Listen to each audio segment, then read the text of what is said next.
Dooby dooby doob. Yeah. Okay. So that will be the update to OBS that had mucked Black the Bod. Okay. He's back.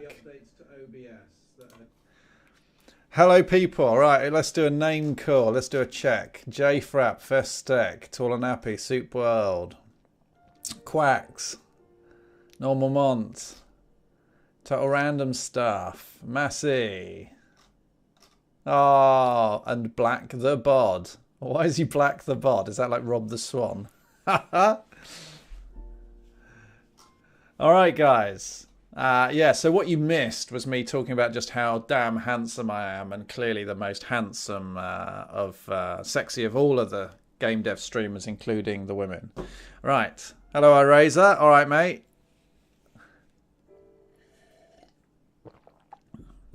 Well, so what have I learnt? Funny story about that names take up to 6 months to be added back to the pool of available names. Oh man, that sucks. It has working water. Well, I could talk. Right, so what have we got? First of all, I've got a massive swelling on my leg. So every time I go into the garden, it's summer, I get bitten by mosquitoes and stuff. That's okay. That's okay. But one of them has come up. Let's see if I can show it. Of course, that's why you joined a game dev stream, to look at my leg. Look at that. That is a bulge on my leg. That's just a bite. Ugh. So, right, let's go and change camera.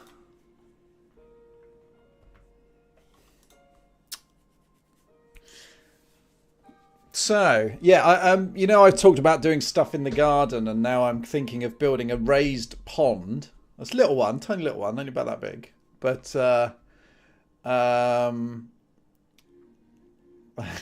staying for Rob rather than the cat. Yeah, well, Teasel's out in the sun, so I don't know what time she's going to join us. And you want diagrams anyway. But yeah, so I might actually get I might actually develop real water before coded water.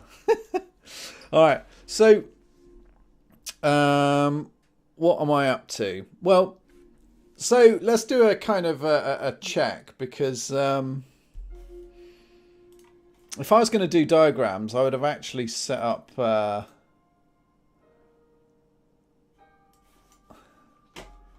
I would actually have set up the pad, the tablet, but I didn't. Yeah, so effectively, I've been doing a bit extra on my contract job, but in general, here's a news flash for you all, right? Right, so that's a not so unexpected outcome. Hello, Skello. All right. Love them lots. Right, because basically I've been kind of unwinding a bit and stuff. And the Unity stuff was fun, but it was also untargeted at that point. So I kind of been doing not much, and I actually feel much better for it.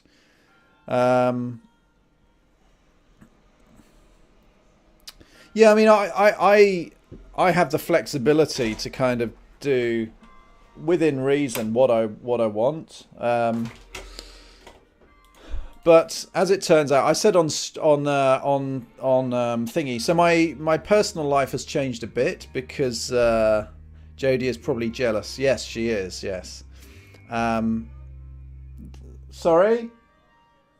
Jealous of me working 3 days a week? Huh? No, she's mumbling. I can't hear her. What's that, Jodie? Yeah, she loves me. You guys can't validate that she said that, and she might have been saying call the police, but she didn't. And what was I saying? I can't remember. Oh yeah. Okay. So my personal thing. So what's driving this? So what's on my mind? on my mind. 1, money. 2, how to get a satisfying game out quick. Alright. Oh, hello, Doomsaw. Alright, man. Well, I think as you, in terms of companies, some companies clearly are better than others. But as you become more experienced and stuff, you're kind of more, you can be more in charge, right?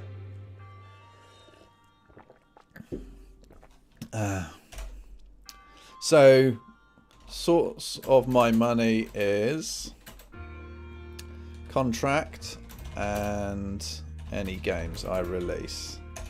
Contract is guaranteed and immediate. Right, so I was going to say, what's changed in my personal situation? Well, I've kind of come to the conclusion over the past month that I probably need to help my mum buy a house, right? Not a house, a flat in a retirement home in an assisted living thing. Bankruptcy, yes.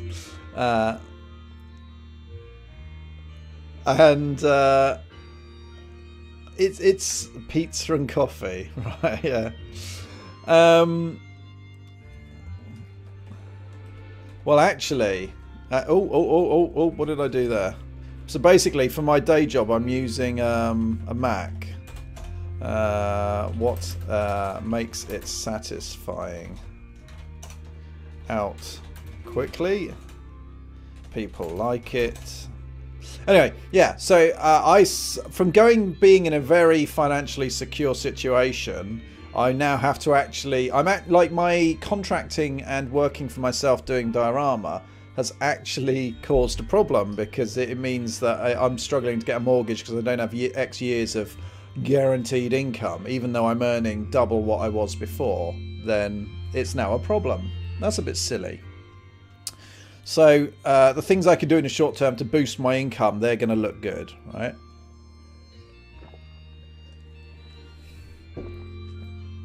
Out quickly, people like it. It has a good story / gameplay. Well, I've done it again. Sorry, Mac keyboard shortcuts. Oh, it's all going wrong.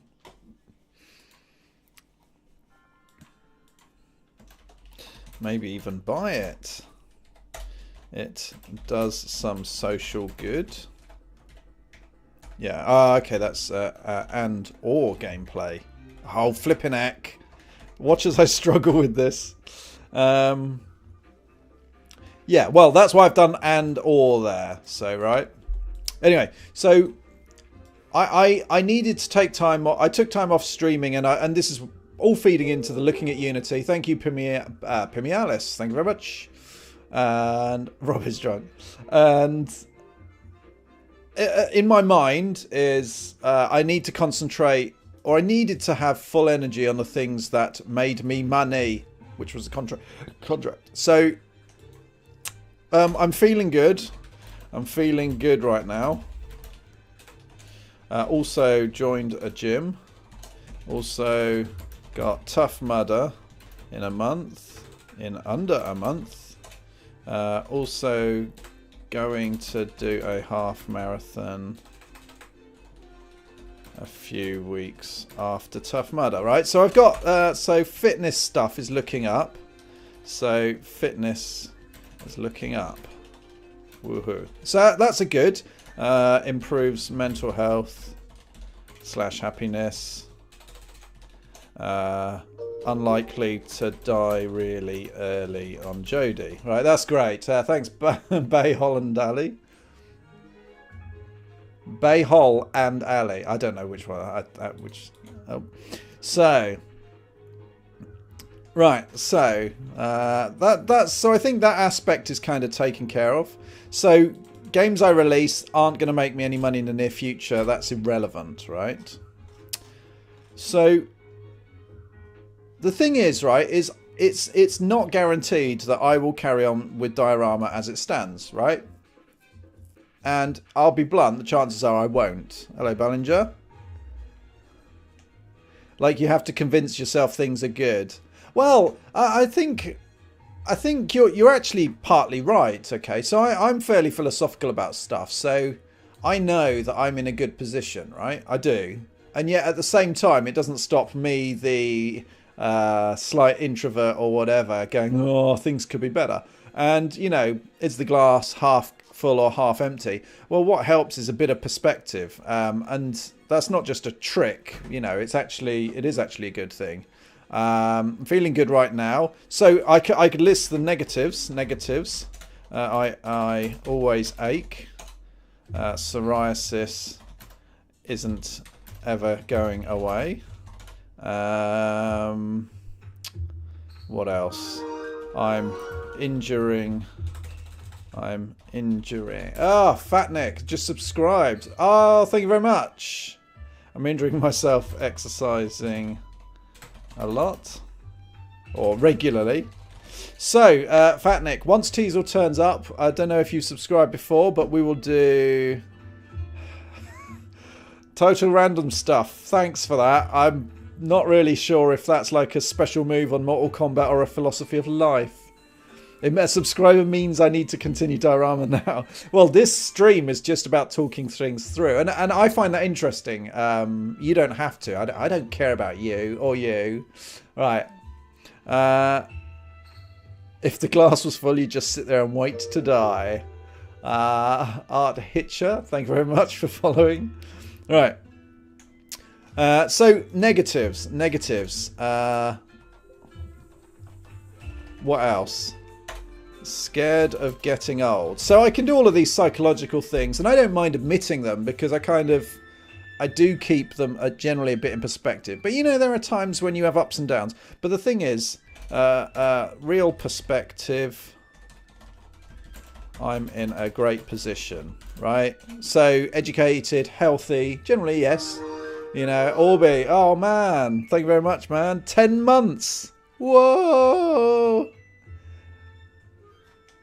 Whoa, 10 months. That's amazing. Am I even that old? Yeah. So we've got 2 Teasel parties. Jodie, send Teasel in when she's ready. She didn't hear me. All right.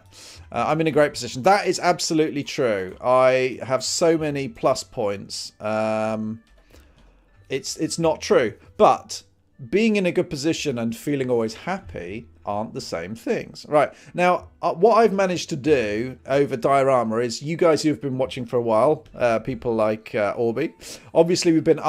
you spotted me having ups and downs. There's been a couple of periods where I haven't really streamed much and I've needed to kind of get my head in gear, realign myself. Motivation stops. And the thing is, if I hadn't been streaming, it would have been so much worse.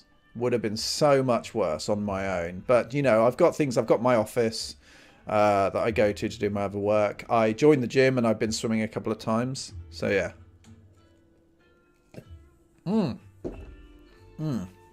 So, that's the actual truth. And the idea of this source of my money is contract and having to buy a place for my mum.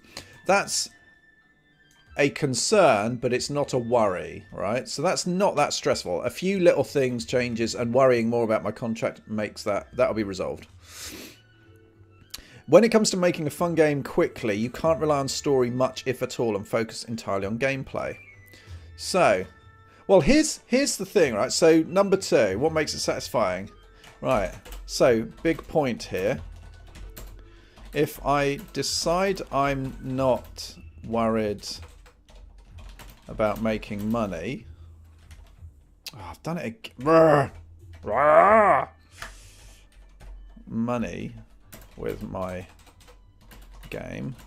What does that disable? Okay, so positive can do whatever you want. Woohoo! Experimental stuff. Short games, etc. Minus lack of focus. I don't know, stuff like that. So there's pros and cons. Hello, Duts. Hello, Vortex. All right, dude. And Tippy. Hello. All right. Poitida.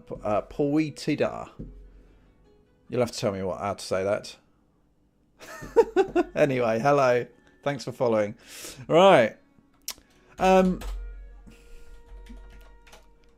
So this experimental stuff, right? So let's go over this. Let's sort of analyze diorama. Why did I do diorama the way I did, and choose it? Okay, so in terms of plus, saw huge gap in huge market for it. I liked C++ and I had done bits of it before. What else? So I'm not going to do plus and minus. Things will crop up, right? Oh yeah, that was it. That was it. Whoa, plus. It's satisfied. This is the one I was talking about in my last stream. It's a bit weird to get across. It was supposed to be the best water simulator. Yeah, I failed on that one, didn't I? It satisfied my my pointless C++ is bestest language and I'm good at it pride. Now, that's a weird thing to write, but it's definitely there. That's why we have discussions over best operating systems, best languages, best games. Everyone's involved. It's a bit of yourself in that. And what we you know, we align ourselves to certain things and it gives us family, happiness, whatever it is, right? So what am I writing? Migo Twitch. I'm just going through where I'm at. So I've spent, I guess, coming up to 2 years on a project, diorama, and it's at a reasonable state, but it's nowhere near where I wanted it to be after 2 years. So I'm taking stock of everything, right? So I don't believe in the sunk cost fallacy, and so I'm evaluating all of my options. And that's what this stream is about. It's not coding, it's not making a game, it's talking about what happens next. And so you guys can help. C++ is one of the worst languages ever. C# is a great language. C++ is also a great language. But yeah. So don't have a link, but I'll give you an example. So you have position variable systems. Hungarian would be calling variable fx and apps. Hungarian would be calling say variable ix for local and wx for world. Oh, okay. So you're talking about what it is, right? If you decide to use C#, please use Monogame and not Unity. Well, what I need to do, so if I look at what is negative about diorama, slow, very, very slow to develop. I consistently get dates wrong. Like, way wrong. Length of time equals drop in motivation. Right, so you might want to look at Rust if you're kind of low-level programming like C++, yeah, might do. Well, so that's one of the points, right? So why do I do C++? It's because I associate myself strongly with lower-level languages. It has done me well in the past, but does it make sense now? I am strongly coming to the conclusion that no. I can be equally good quality, high level game dev. Alright, so there we go. That's just a general Unity hate. So I looked at Unity and it was... Oh, hello, Cassiopeia. Oh, sorry, I did even read your comment. I didn't check who wrote it. Sorry, mate. And hello, Let's Race. Monogame is a framework. Unity is an engine, yep. So then we have questions. I mean, like an obvious question in terms of speed. Right, out quickly. This is a really big deal to me, right? Now, Why? Because when we're talking about development, I've talked about my past, about managing teams, about big projects, little projects and stuff. And what is my design philosophy or development philosophy? And I believe in extreme programming, agile development, right? Not extreme. That's a specific implementation with certain aspects, but kind of prescriptive. Whereas agile programming, the methodology, it's a high level approach, right? And it talks about always have a working product, quick iteration cycles, that kind of thing. And then there are certain ways of doing it, like Scrum, that kind of talk about how to get there, right? Now, I absolutely believe in the philosophy, and Diorama is absolutely not working out at all like that. So, okay, so Diorama does not equal agile development. So, agile development, if I choose to do short things, then the cost of a mistake is reduced. So, Rob Lester came up with a point and says, so question, why don't I just every week make a new game every 2 days in Unity? He suggested, so can learn stuff about it and build up knowledge of Unity until decided better. Decide later what exactly to do. Right, so that great idea, but are those details exactly what will keep me happy? I don't know. Like doing a game every week, that's not a bad idea, right? The first one's going to be crap, second one will be crap, third one will probably be, and then by the fourth one, it will be Half-Life 3, right? So why am I set on Unity? No, Jad Onyu. So I'm not set on Unity. What I'm looking at are alternatives to how I've rolled my own engine before and what are the pros and cons. It's just that Unity is a great first starting point, right? So will I ever look at Unreal Engine? Yes, probably. Will I guaranteed do everything in Unity? No. Well, one game every week, no diorama anymore. Well, so good thing about doing multiple short projects is I don't have to predict the future. Right. So doesn't rule anything in or out, and yet while not making concrete long-term decisions, I'm making good progress along the way, right? Kind of back to the agile philosophy, right? Just keep things working, keep being productive. You're learning stuff all the time. The cost of failure is low. That's great. Also, have you looked at how much time you're realistically available per week, month? Well, oh yeah, talking about Half-Life 3, Mark Laidlaw released plot of Half-Life 3. Yeah, I sort of read something about that. I didn't realise. I thought it was. Well, you guys tell me. I don't actually know what that deal was. I didn't realise it was potentially the actual script or whatever, the plot line from Half-Life 3. I thought it was like almost a fan fiction thing. But okay. All right. So Vortex said, Whale, that seems a bit too overcorrected, but sure. Say a game every month, as in game is out on multiple stores.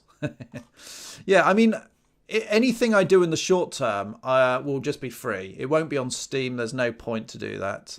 JFRAP, what I've learned is that clean code does not equal fast development. I've always tried to do things slowly with systems and such, but more often not doing it dirty can give faster results. Well, exactly. But JFRAP, I've talked before about this time to chaos, right? Where an individual coder, based on his experience and ability and the scope of the project, hits a barrier where they mess things up in code and take too many shortcuts and are ignorant about the right way of doing things, and things reach a critical mass and progress becomes prohibitively slow. I don't think I've kind of hit that at Diorama. It's just that things are generally slow because it's quite complex. If you're writing games that only take 2 days or even like a few weeks, right, then the code quality can be rubbish. That's okay. It's actually suitable, right? Yeah. essentially released a 3-page letter from Gordon Freeman to the player detailing the events that would have happened in episode 3. I don't actually think it relates to Half-Life 3 though, because it ends on a bit of a cliffhanger. Right. It was gender swapped and edited version, but if you change the names, okay. They can see your foot there, Jodie. It's just there. Yeah. Do you want me to put their camera down so you can walk past? No, they can't. They can't. Unless I do this. Chuck you the camera. What are you trying to say? What, are you trying to do that? Yeah, we love each other. Yes, that's good. There you go, Jodie. Jodie's hiding around the corner for some reason. She's doing that thing that she does, which is called being alive and weird. Right. I'd tell you the plot, but it's well worth the read. Okay, I might, if it's only 3-page long as well, I might read it. I was worried. That's why I didn't chase it. I thought, it'd be a fanfic. It'll be like a 3-week read or something. Right. But for Diorama, it would have been a shit show. Yeah, and Diorama's code was actually in pretty good shape. There were areas that were worse, but they were small, rarely touched. You know, an appropriate level of depth. And we eventually got there with the component system and stuff. Yeah, Diorama was all right code. It was. So let's chuck. Let's talk about. So what ideas? So okay. So in terms of satisfying stuff, let's continue with the brain dump. Satisfying. I can't even spell it. I linked to the corrected story on GitHub. Oh, okay. Okay. So look.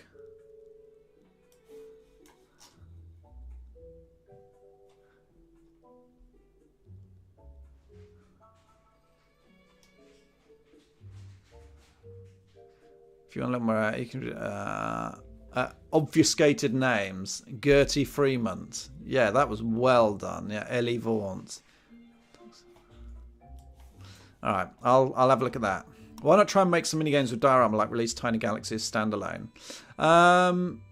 Yeah, that's a possibility. I guess there's definitely a part of me that wants to take a break from Diorama, right? Because I think I'm too close to it at the moment. Yeah. No, let's race. Yeah, the ink will be subpoenaed to appear in court, and it will leave the page, and then you'll never have it. It'll go. Did I do QA work on Broken Sword 3? Grachev says, hello there. Notice Rob Sonic. No, there's if you go to Moby Games, there's some other Robert Swans around as well. By the way, I don't like Moby Games because they gave me some crappy responses on when I was updating games that I'd worked on. They got really arsey with me, and I was deeply unhappy. Let's go and have a look. How many Robert Swans are there? There's a Robert David Swan. That's not me. There's more actually than I realised. Rob Swan. Let's go and check these guys out. So he's a design writer, art graphics, quality assurance, global effect. So he looks interesting.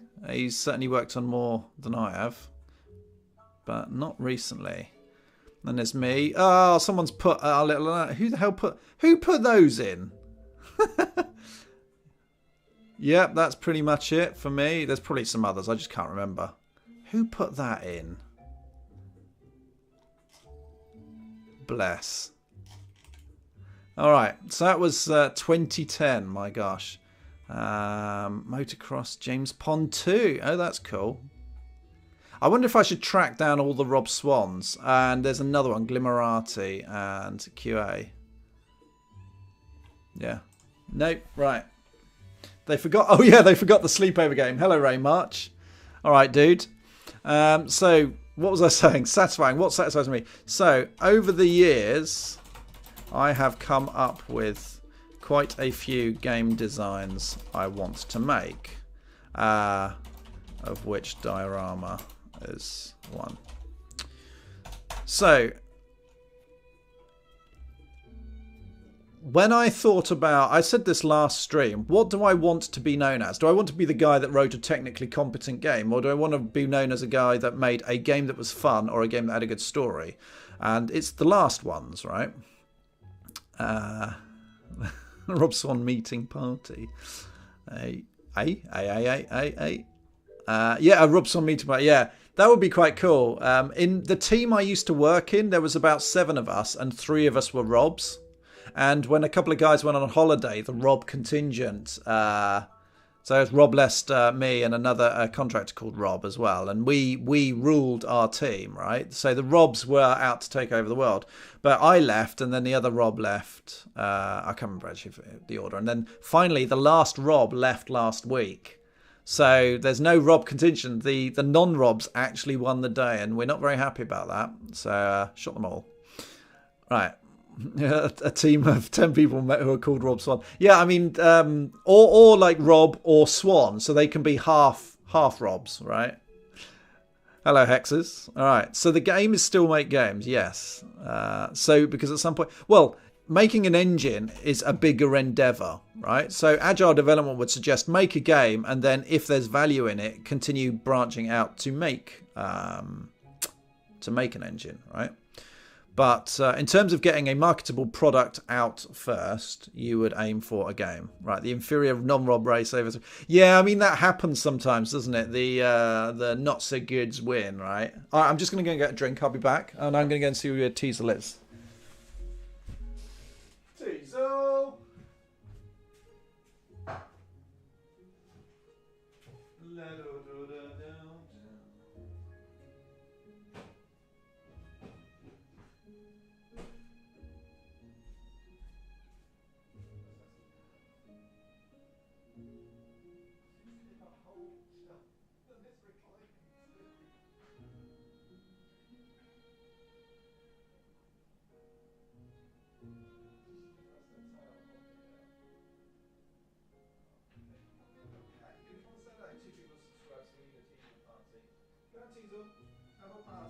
I'll bribe you.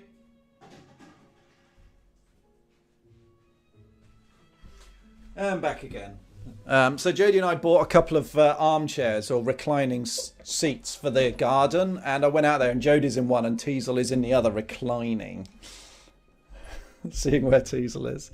Hello, Terracell. Alright, new job I'm in has 2 people already with my first name and another person with a very similar surname, which I've never seen since it's quite unusual. Yeah, not many people called Vortex, I'll give you that. Terracell, how's how be the game what you work on? How's it going? How's Staxel? Let's go and see. What did I actually say? What have you clipped?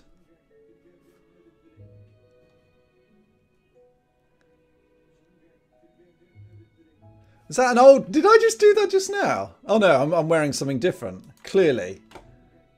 Yeah. Phew. All right. Not bad. Good. Glad to hear it. How's Unity?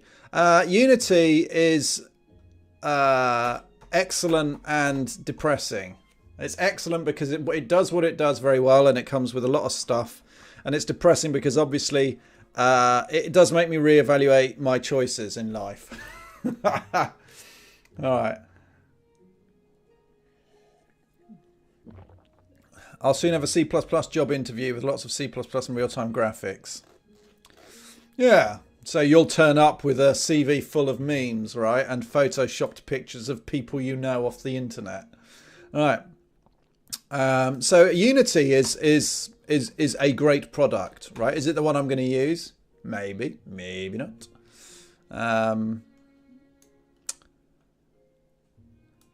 What I'll definitely do though is diorama. I still can't see anything in the future that's going to take up the spot of diorama, although Monster Hunter Worlds is a bit of a pain in the backside. I might do Terracell. I mean, there's still options depending on the game style. If I choose to do tic-tac-toe, right, I don't actually need Unity or anything. Yeah. And I still prefer, like, as a consumer, I'd still prefer a non-Unity game because the footprint's smaller and yeah, it'll run faster. But that's not a big deal yet. So what are some of the game ideas that I've got? Diorama. It's actually they haven't got names. Gosh, this is really hard. So side scroller RPG. fantasy, adult themes. So I guess a bit like Game of Thrones sort of stuff. I don't know. 3D puzzle world, like a bit like Zelda actually. Like Zelda, Witness, that sort of thing. It's actually helpful. Some of the games, some of the game ideas I had, it's easier to describe now because there's games out now that make it a bit clearer, which is great. Charity game, which I've talked about before, multi games, but a lot of these. So Diorama was going to have a story, but doesn't. So it's very story led. Bit of a story. No story.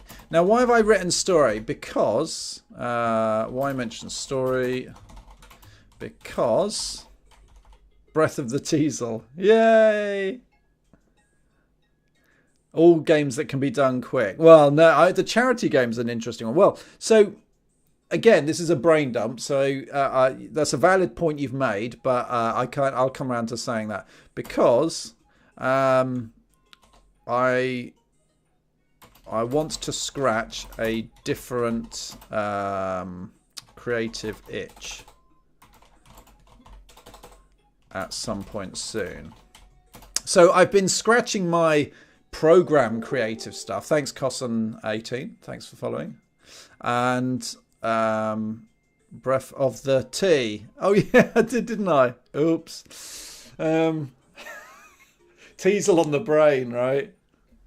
Blue Spiders consumer. I prefer a naughty picture of Rob in the credits. Okay. So why not make Metroidvania Tiny Galaxy huge open world game? Yes. And while going for a C++ interview, let's just throw everything in there. Yeah. Am I going to keep developing Teasel's treasure trove? Well, maybe because there's some. Yes, maybe. Yeah. And I'll come down. Okay, so talk about idea of creating bits of games instead of full game. Right, so that's one of the things that I'll come back to because I think that's the direction I'm heading, right? I want to discuss it. So, less about technical, itchy, scratchy. Yeah, let's make it out like it's a disease. More about story, itchy, scratchy. All right, so I am definitely true. Hello, Kantaran. All right there, mate. So, yeah, at some point soon, I want to do something story-based, okay? So there's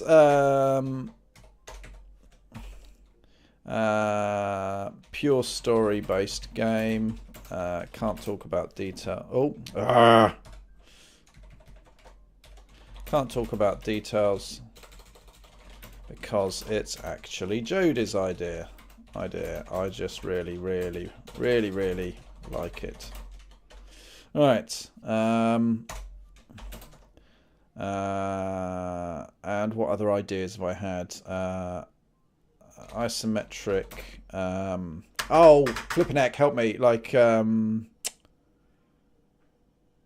Final Fantasy Tactics. I just love the idea of turn-based strategy, and this branches into two. So there's the single-player game, and like it, not itch.io, sorry, like Diep.io, Slither.io, a massively MP drop-in, drop-out version. What other ideas have I had? Something like fighting fantasy novels, and they'll fit into a visual novel style book. All story. No story. Bugger.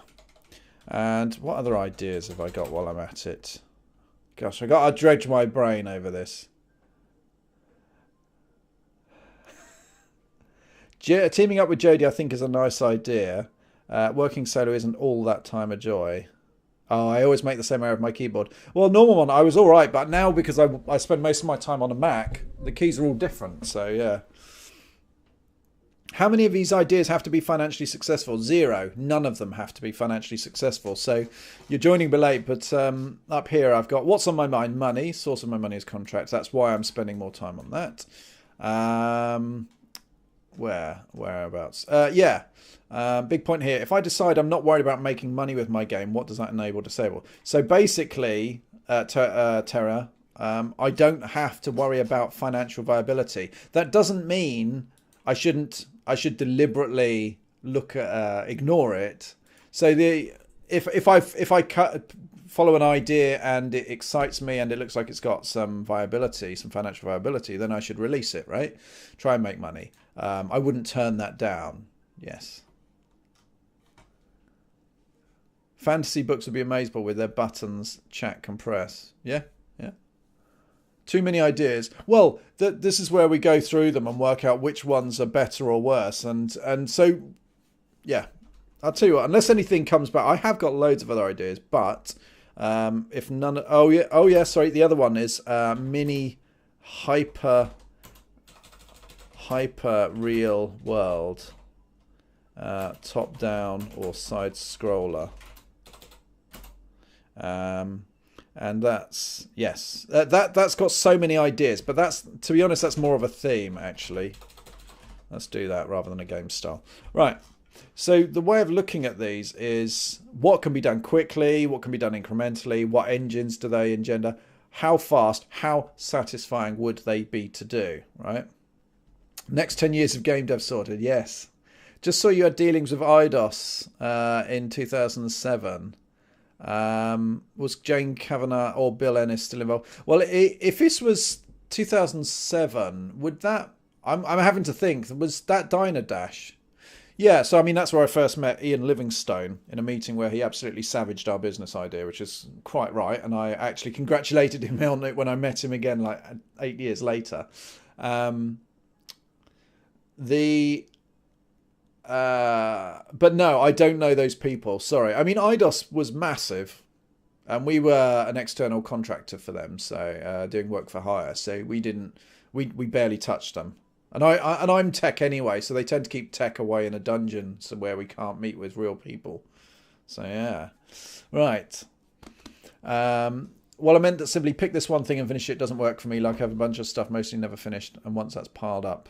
Well, so what I'm looking for, I mean, the proof is that me picking a large project like Diorama, it hasn't really worked out. It could do, but it's going to take a long time to see if it works out. So if I stop worrying about a finished product and start mucking about, but you see, like, there's a difference between doing lots of different things against the backdrop of allowing yourself to do multiple things versus saying, well, I've got to do one thing, but you keep chopping and changing. One is stressful and not very productive, and the other actually is freedom, and that's good. Jane founded SCI, which later acquired Eidos. Yeah, okay, so I have no idea. I would never have dealt with those people, and I interacted with them very, very limited amounts, so I don't really remember. The base problem is the language you use for this big project, in my opinion. Yeah, it may be worth doing, like... You see, if I wrote let's say I never worked on Diorama again, okay? Let's say I never worked on it. Writing a post-mortem would be a valid thing to do. But the reason writing a post-mortem would be quite painful would be because every mistake I've made, I'd have to write that I was a hypocrite. I'd say, don't do this, don't do that, and then I did it anyway, right? So I'm a prat. Yeah. So I don't, I've said before on this stream, I don't mind people making mistakes as long as they're all new mistakes. If you keep making the same mistake over and over again, then more fool me, right? And in this case, it's not so much the language, but overall, Diorama has taken too long, right, to get where I want it to. So it's the sort of project that if I had more money, I might pay somebody else to work in with me, and then the rate of progress would be better, etc., etc. Those are good. Yeah. C++ is, yeah, that is the thing. If I was going to make diorama as I originally intended, I'd probably still do the same tech route. It's just that its viability as a lone programmer project has now dropped massively, right? For the right person who's better than me, maybe it's viable. For me, it's not working out that way, right? So, BD, what was your kind of business idea, if you can say? So anyway, where are I? Something about Sorty story, right? Right. So that's clearly taking too long. But what could we do from that? So what could we do that was small and satisfying? Would be Tiny Galaxy, and actually. This could well be something I revisit in near future, right? So diorama, the big project, may eventually happen, but I may come back and use the Tiny Galaxy, the diorama code base to release lots of little games written in it, right? In the Lua, and then I update the engine as features are required, right? Thomas Breyer, hello there. Working on a new project, probably. Yeah, I just need to work out. I love the dropper minigame part. It totally needs to be its own thing. Mike, yeah, so that's actually feasible. Like, what if I just spent, say, a month making sure that we could do all the things to fix, like, the rendering speed, the preloading. Yeah, that could work. Side-scroller, RPG, adult themes. So... what can we do about this? So, side scrollers are cheaper to make. Needs good art. Unlike diorama. I would say that because I think side scrollers generally they come with baggage, which is good 2D art, SNES style RPG stuff as a minimum, right? So it's not even about that style, but as a minimum, the art expectations are quite high.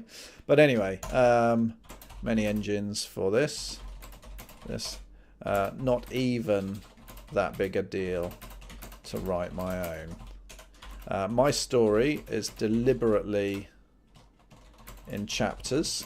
So can do it in stages, right? So that's an interesting one. I already have quite a strong idea for a side-scroller RPG that involves, and I've worked a bit of the story out, especially the start of the game, and for narrative reasons, there's a whole discussion that could be had about game design and why it's different. What can we learn from film structure, book structure, against traditional game structure, and why I personally think that if you're doing story-led, there is a lot to learn from the very established ideas found in the traditional media, right? They've had decades or centuries of development. I mean, books have been around for such a long time, and there are great lessons to be learned there. But yeah, so one of the things I would do is split my story up into chapters. Oh yeah, time traveling story. See, I'm remembering these things. Time traveling story with tattoos and generations, right? Anyway, my story is deliberately in chapters, so I can do it in stages. That's cool.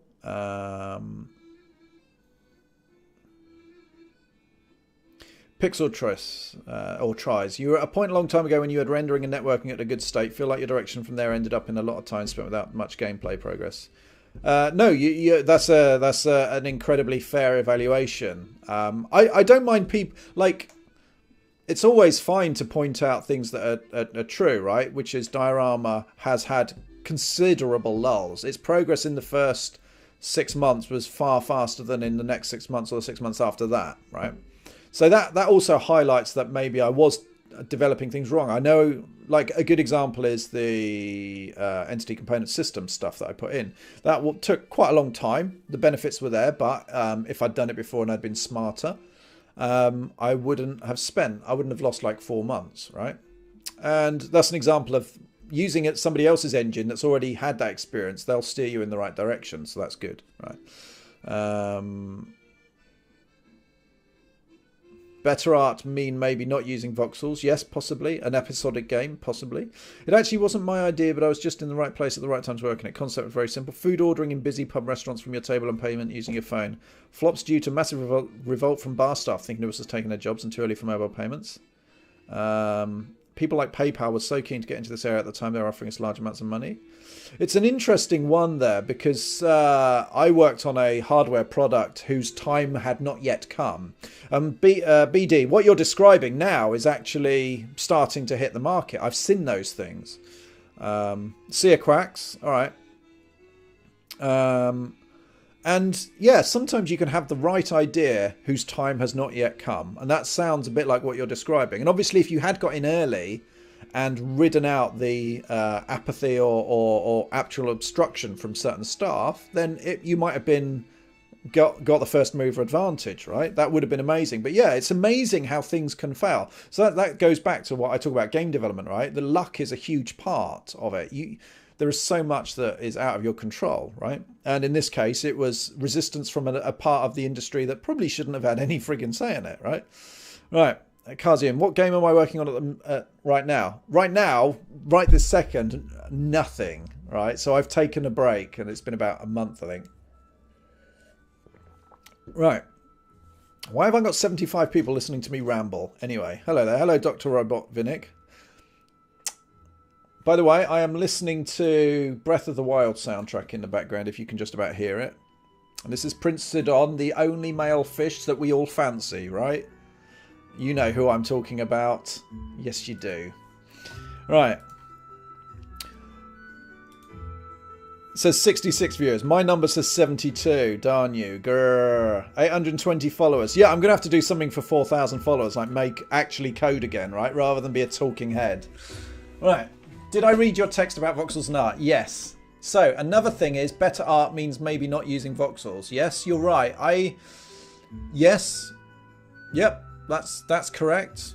Sidon is hot. Yes, he is. Her.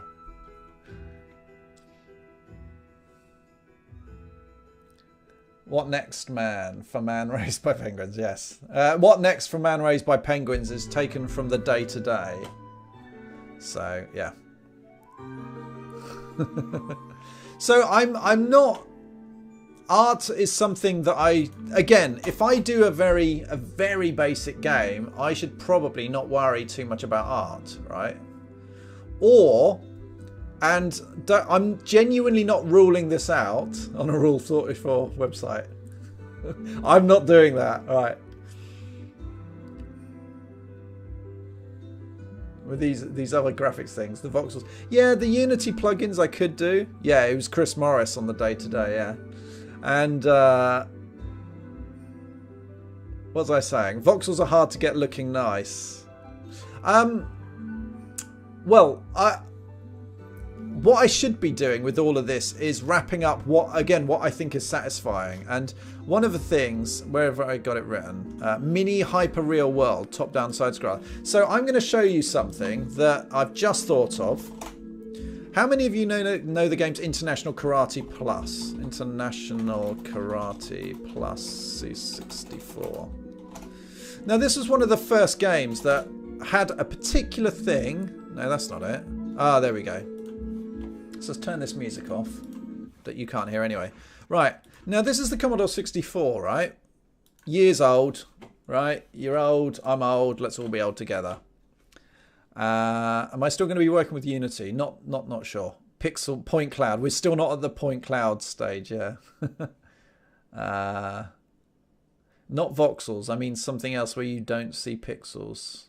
Vector graphics? Oh, alright, yeah. A vignette. It hides a lot of pixels. Anyway, International Karate Plus. You can see the blocky pixels, right, on this, even if you're on a low stream quality, right? Now, why does this game have any relevance today? Well, it's because it was a single screen game, but check out the background, right? So what have we got going? Well, we've got reflections. So what they've done here is they've taken this. Look, there's a little bird flying past, all right? This sounds really silly, but there is attention to detail that they couldn't really afford to do on the Commodore 64. And the tree will shed leaves every so often. I'm basically waiting to see if anything else happens. But the tree would shed leaves and they'd fall down there. There's a... Oh, we missed the spider. Look, there's a spider. Okay. Now, all of this was pretty stupid. It's because of the music, yes. Oh, vector art. That's an interesting one. I'd have to think about that. Oh, look, there's a little worm there going across. Little worm. Now, I'm not saying what I need to do are worms, right? That's not it. But the point is that they've got something and they've added loads of detail. And I actually tried to do this. So when I was working on Dynadash, it was supposed to not be a straightforward conversion for handhelds, right? So we did Dynadash, Sizzle and Serve. And what we got given was we had the design freedom to make new types of customers, new type of games, more birds there. And unfortunately, we started planning loads of new ideas and new themes and stuff. And then the people paying us said, no, you're not allowed to do that. Brilliant. Right. A worm style game would be pretty cool. Yeah, that would be quite good. Am I going to try Game Maker? Potentially, yes. Probably not actually, but potentially. I'm waiting to see a sodding leaf fall. I want to see a leaf. Come on, you tree. There's the worm again. All right. And some of the ideas we had were pretty good. But what I wanted was... oh my god, I'm going to try and do some art thing. This is not going to work. Hey, right. Okay, I promise I will set up... from 20 years C++ to Game Maker. Nice. Well, I need to be product focused rather than language focused. Okay, and I wanted to have a supremely detailed world, right? Side scrolling, right? So awning on a shop there, little door, windows, street lamp, person walking their dog.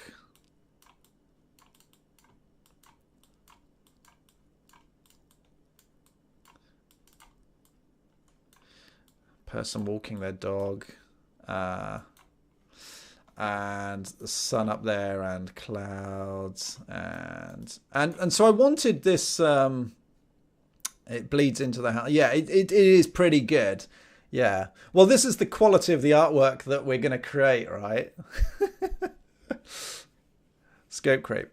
So what? So this goes back to. I've got a few things that I really want to do in terms of creativity, right? He's bigger than the shop. Yeah, all right, okay. So it's there's a little person anyway, and you know, we'll have a hedge here that looks like a hedge. You know, Bob Ross of computer games, right? Perhaps if I made it green, it would make it just that bit better.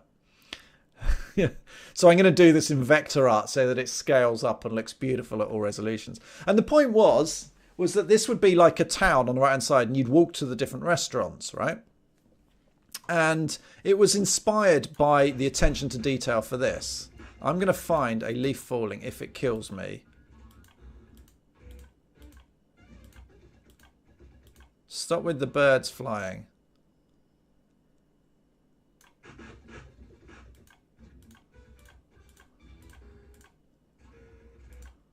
Flippin' heck. He hasn't got it. All right. Cheats.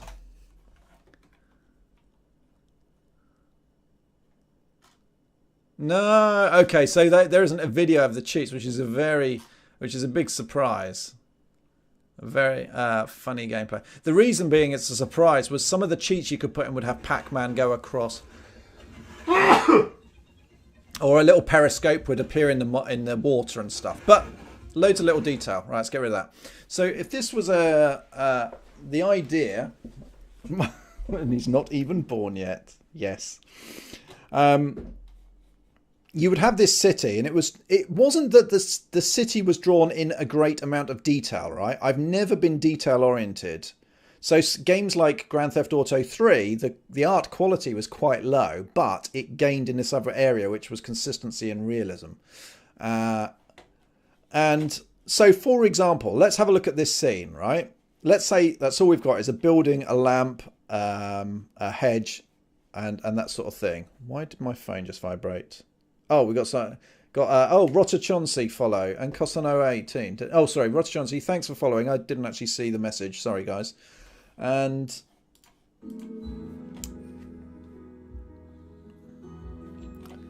sim games are quick to dev and big earners. I think it's a sellout.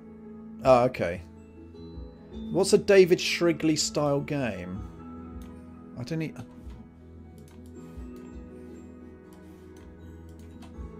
Oh.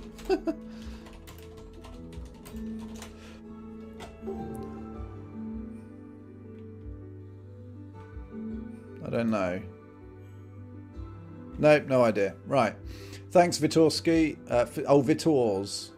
Vitors. Sko. Okay, forgive me. Right. Yeah, GTA 3 had fantastic gameplay. Yeah, exactly. So, here's an example, right? So, what could we add for realism here? Well, the clouds can move, right? Let's do that in another colour. Right, so the clouds can move, right? We've got the sun and the moon, so time of day, so that's something. Weather, you could have rain coming down. The light here would turn on and off at night. You would have a cone of light. Rain would land there. We can have birds flying in and around. When it's lit, you can have moths fluttering around. The person walking the dog will go by at a certain time each day, maybe wearing different clothes. The bushes will sway in the wind. Right, I'm not saying the dog takes a crap. I don't like that sort of stuff. Air pollution, smogging up the sky. Yes, a nuclear bomb goes off and kills everyone, flattens it. End of T2. That would be great fun. Yeah, we got Let's race with the leaves. We've got the awning would come down and go up. We'd have someone turn up, lock up, open up. We'd see the lights inside. You'd see people moving around inside the shop. Maybe they'd put seats outside for people to come by. And the point is that if you take any one area and like a simple scene, so what's the minimum scene? And a shop and a person and whatever, it's pretty small. But you can keep adding stuff until it is a work of art, right? Weather like rain, yes. Not actual rain, but a bit like, so what happens in the foreground? Well, my point is that can you make gameplay where there's just this real busy world? What did I write it as? Oh yeah, a hyper-real world, right? So simulating it, all scripted, or it can be scripted. That's not the point. But the point where is walking around this world is a joy. So a good example of where I would like to take it is if you've got an RPG, a top-down RPG, is that it's got beautiful graphics. But in the town, not much happens. Maybe people walk backwards and forwards, but going on crazy and doing stuff like that. And it is a personal thing that is satisfying that would satisfy me to incorporate is whatever game I do, I would like it to be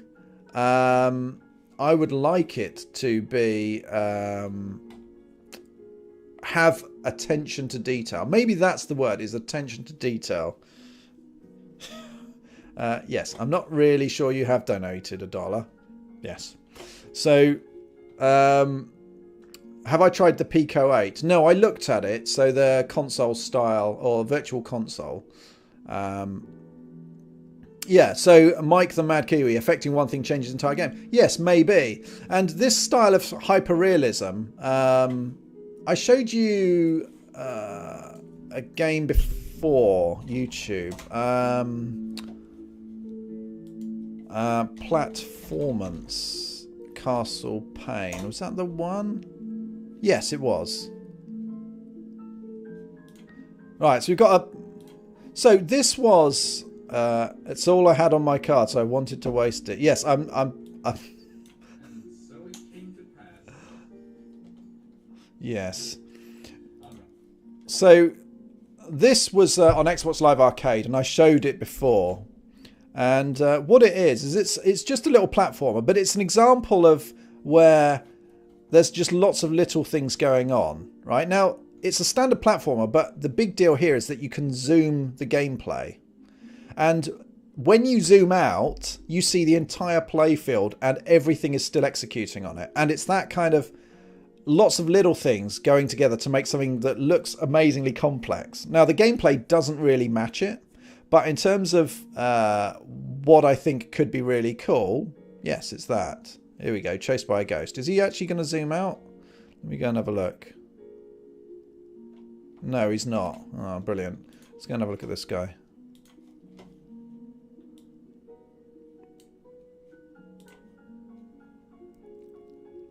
Oh, this doesn't have a preview. Yeah, so, okay, this is going to be terrible because it's just not going to show. Oh, he has zoomed out a bit there, right? So he zoomed out a bit and you've just got... It's rich. There's a lot going on. A repeating timeline time travel game. It makes the world feel very authentic and alive while you can limit yourself to a small world. Yes, yeah. That is a very... If time travel wasn't overdone story thing, it has a lot of gameplay possibilities. Yeah, so he zoomed out there. But the point is that there's a lot going on and it just feels really nice. You can actually zoom out again, so the entire world, you see the entire game field on your 1080p screen in one go. Oh, he just did it briefly then. That was really helpful. So that's not the biggest zoom. There we go. Right. There's just a million things going on. It's almost overwhelming, just like real life, except you learn to filter it out. I have played Majora's Mask, and I've got it on 3DS as well. So that's something that's kind of caught my eye. And I think this would also work in a top-down world. Tiny, you know, you get in tiny little taxis, and there's lots of little people walking around or whatever. Yeah.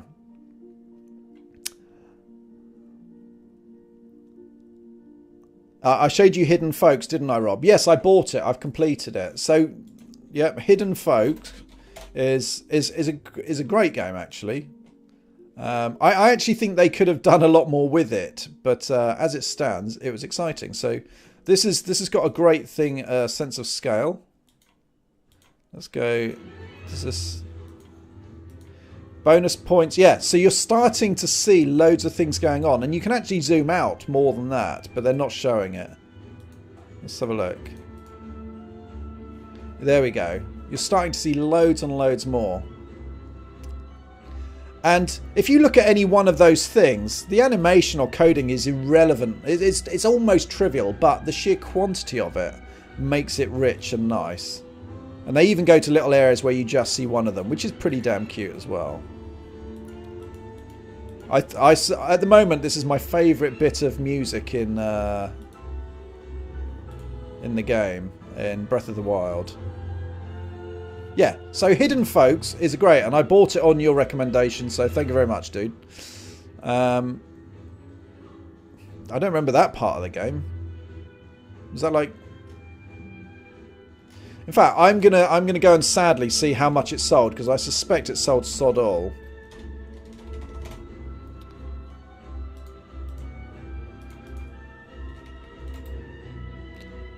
It's the one where you're on top of Hot Sidon, right? Yes, it is very much. Well done. Because I wouldn't have recognised the other Divine Beast music. Oh, good. They've sold a reasonable amount. Good. I'm glad for that. What's the average price? Let's say they get okay. Yeah, that's still pretty good. 5,000 players in the last few weeks. Those are nice figures. That's good. 85,000 owners. It's good. I think Hyrule Castle theme is best. Funnily enough, the Hyrule Castle theme I thought sounded a bit rough while I was playing the game, but when I listened to it on its own, it's good. It's good. It's good. Good. Good. There we go. Right. So, mini hyper real world, and I will always be trying to think of ways of getting that in. Right. That is a big deal to me. It's not guaranteed to go into whatever I do next. Right. And story. So one of the things I want to try and get across is that I believe I could write a story, right? And story is not about technical ability at all, right? Well, I'll come back to that. Like, you could do, visual novel. Right, I'm almost certainly not going to do a visual novel, right? But actually, while we're brainstorming, there's some value in doing a visual novel. I can't do my detail thing, my mini hyper real world. No, that's rubbish. But in terms of finding out, like, if I was going to make a game that took a long time to make, the idea of working out this, not a hentai game, no, the the only a good way to test out the story and emotional attachment would actually be running it through as a visual novel, right? And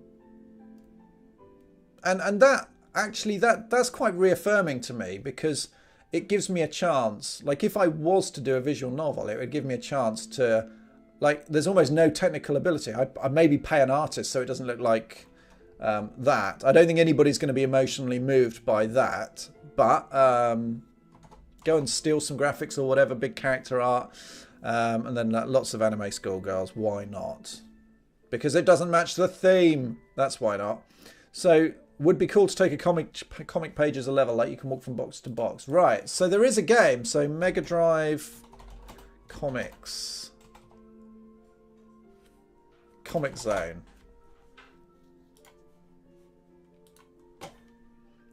So this already exists. So Vortex, there you go. Let's have a look. Is he actually going to play this? Yeah, finally. So let's have a look. I've not actually seen this in action. I just know that this game exists. There we go. And he jumps. Oh, and the artist even drew the enemy on. So that's a really cute idea. And do you know what's nice about that? Is, again, this goes back to my... each scene is its own picture, so you have very strong artistic control. You can do loads of that hyper detailed world would actually fit quite well in this. That's quite cute. It'd be even funnier if you did like parallax as you moved around, and obviously the parallax would need clipping, so the panels or the panes, I don't actually know what the comic book terminology is, would be self-contained but appear to be bigger than they actually are, which is kind of cute. So you zoom out on a world is a whole page. Okay. Making adult game is worth it commercially. VREN is creating erotic games. Ah. It's got 30 major sex scenes. So I'm reading this. It arounds the corruption and seduction of women by you. Oh, that's a bit awkward. Now we've plenty of a total of 17 endings. I wonder if any of them are happy. That's a joke. Right. Thanks for that. Yeah. This is where you find out Skello's like the top guy, top Patreon supporter.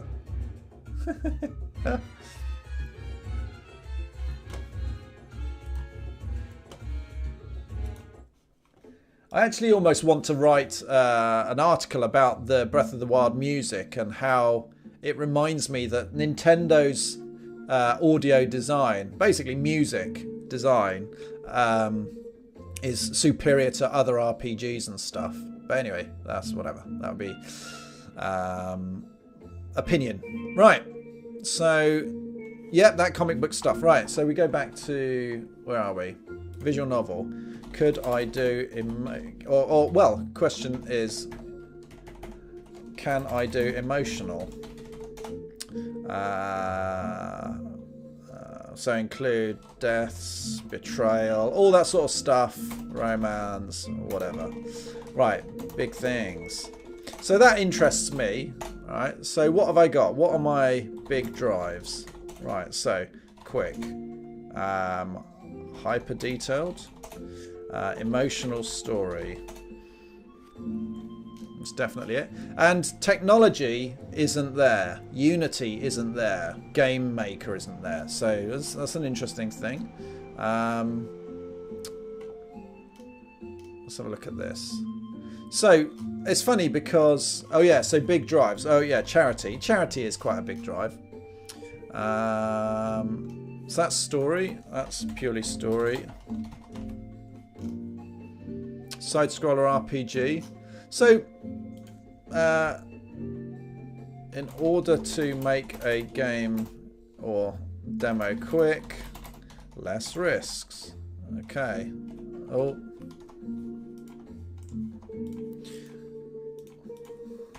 Right. Use existing engines where possible. but I do want to take some risks.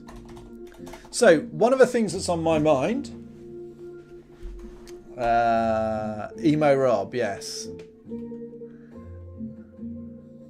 But I do want to take some risks. So, for story purposes, I want to learn at some point how to make and manage cutscenes.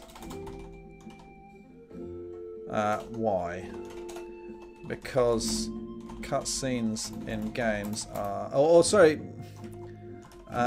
cutscenes in games are, or can be, I didn't want to say can be critical to story, because it overlaps nicely with hyper detailed game theme. I'll call it a theme because that's what I want to do, and it adds a good level of professionalism to games. That's my opinion. Good cutscenes done well raise the bar of the quality of a product, right? But when I say, I mean, this isn't about interactive versus non-interactive, all right? So, interactive. So when I talk about cutscenes, that's not really the right word. It could be a non-interactive cutscene, but I mean, like, for the example, side scroller where in the background layers. So side scroller. This is a direct part of what I would like of a game I'd like to make. So I won't talk about the story and the setup, but I'll talk about the scene, right? So foreground. Lots of villagers running away in panic. Background, and in the foreground as well. Foreground. Right, I'm going to just do FG because I can't do a typo there. He says as he does a typo. So foreground, lots of city wall being breached. And collapsing, and then in background layers, houses on fire, further layer back, outer wall on hill, BG, arrows firing over the wall, fires in distance, smoke, etc. Right, so what I'm talking about is something where there's so much going on, whether it's scripted or AI or whatever, and it can be interactive, it can be non-interactive. So a lot of the stuff in the background is uninteractive, but it still needs to play out in a controlled manner. So that to me is kind of, that's the overlap with the cutscene scripting, but it's actually in an interactive setting, right? Now, and this is part of something I would very much like to do, genuinely would love to do, and it's high up on my idea, on my list. See you, Mike Mad Kiwi. Cheers, dude. Nothing changed, still Notepad. I'm not doing any game dev today. Professional. Did I type professionalism badly? Oh, I nearly did. All right. I can do emotional Twitch emotes. That is one of the saddest emotes ever. So, now this is notable. This kind of stuff that's going on is notable because it doesn't happen, right? You don't really see a lot of this.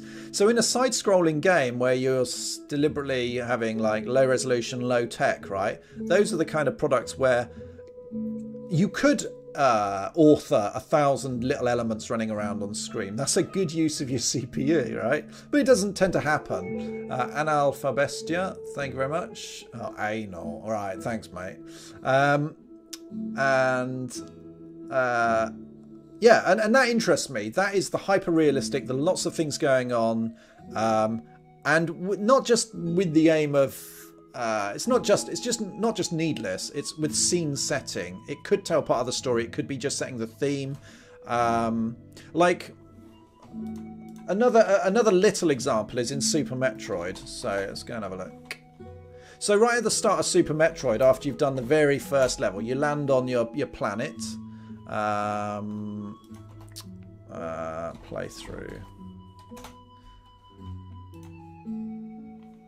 And what you'll see... Let's go and stop that music. Yeah, so he's just done the first bit. And he's now about to... Yeah, there we go. He's just landing on this, right? So it's scene setting. All right, we've got thunder and lightning. We've got a bit of rain. Right, so the little touches that help, right? We've got the splashes under the feet. That's kind of cute. Now, little touches. Do you see that when we came on? These little bundles of insects, they don't interact with the game, but they run away. It helps create the feeling of emptiness. Are there any more? Yep, look, they'll run. Oh, they didn't. Why did you not run away, insects? Oh, because you didn't get close enough. Fair enough. And all of this kind of reinforces the emptiness of it. So it's a key part of... There you go. They just ran off over the right. This is a large part of making it feel like it's a deserted place. We've got fog, which you can't really see on this quality, but those are the sorts of things I'm talking about up to 11. Oh, there we go. Lots of them running away.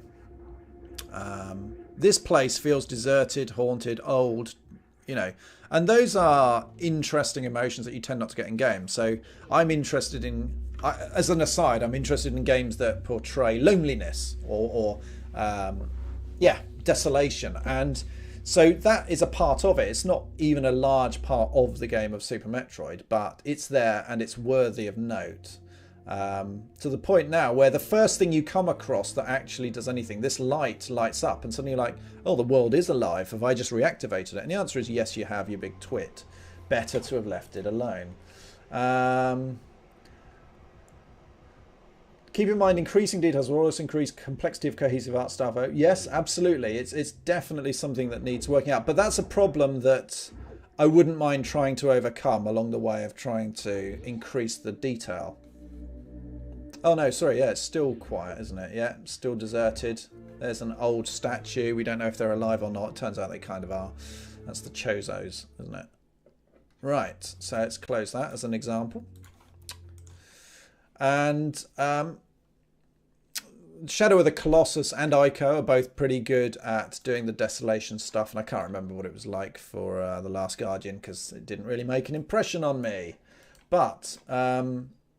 wasn't it the one case? I can't remember what I did for 2K.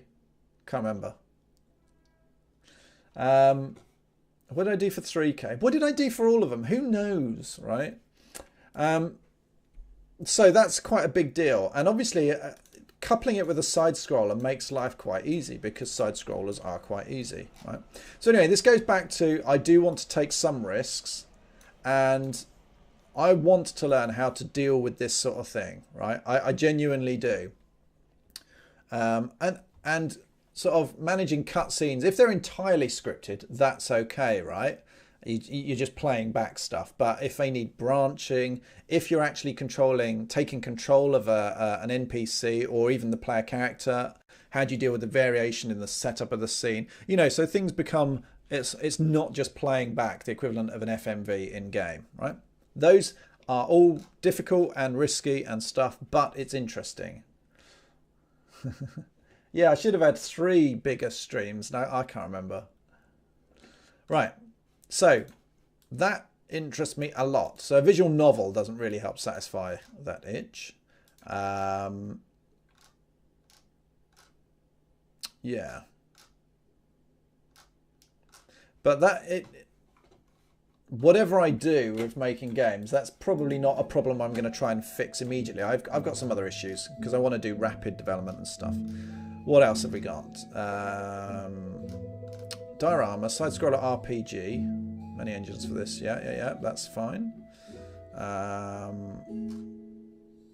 Time-traveling story with tattoos. I won't bother about that because that, in terms of tech, that kind of fits in with this one. 3D puzzle world like Zelda.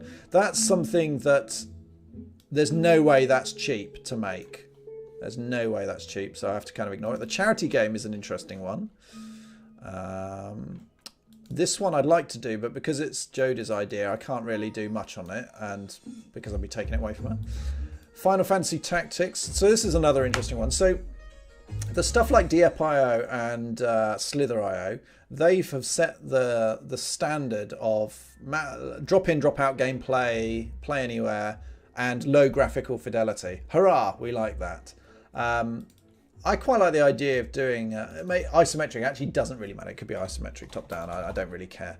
But the idea of a strategy game where you drop in and drop out would be quite cool. So that would be a completely different tech thing, because if I was going DFIO, it would be HTML5 sockets. Yeah, I would be using tech I mostly understand, but I wouldn't be.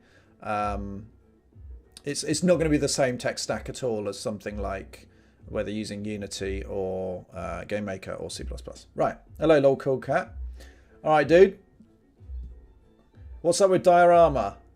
Well, I've had ups and downs on Diorama, and I'm now sort of saying, what can I do for a break? Because I need to revitalize myself and stuff. Which actually reminds me, because I was thinking about what I should write to the guys like yourself who supported me on Patreon. So whatever I've got in Patreon is going to be offered exactly the same to the next stuff, except now you're more likely to actually receive the puzzles, right? So Diorama in some form is very likely to continue. Actually, that was one of the things I didn't put on here, was it? Diorama or bits of it in another engine. To be honest, the Diorama is likely going to carry on as doing something where I'll start fleshing out gameplay rather than keep doing the engine side. So that's something that is valuable there. And bearing in mind I did make Tiny Galaxy in 48 hours, that's not a risky endeavor, right? Doing Diorama, the big project, is still risky and time consuming, etc., etc. But using Diorama to make lots of little things which will help grow the engine, that's not such a big deal at all. And I'd like it, because Diorama, even as it stands, still has some pros and cons. Still has some pros, right? It's got lots of cons, whatever. But yeah, we to be honest, Local Cat, you should tell me what you think about these kind of things, and me talking about changing direction or whatever, because obviously you're one of the guys who set me up very strongly on Patreon, and your rewards as it stands. If I were to drop Diorama, which isn't really what I'm saying, but I mean, like, what was it about that excited you and could be transferred to another project? Because I do owe you, right? That's the simple truth. Not just financially, but because, you know, it's the kind of person I am. I do kind of owe you. Right. Well, oh, right. Adding more guilt to the mix now.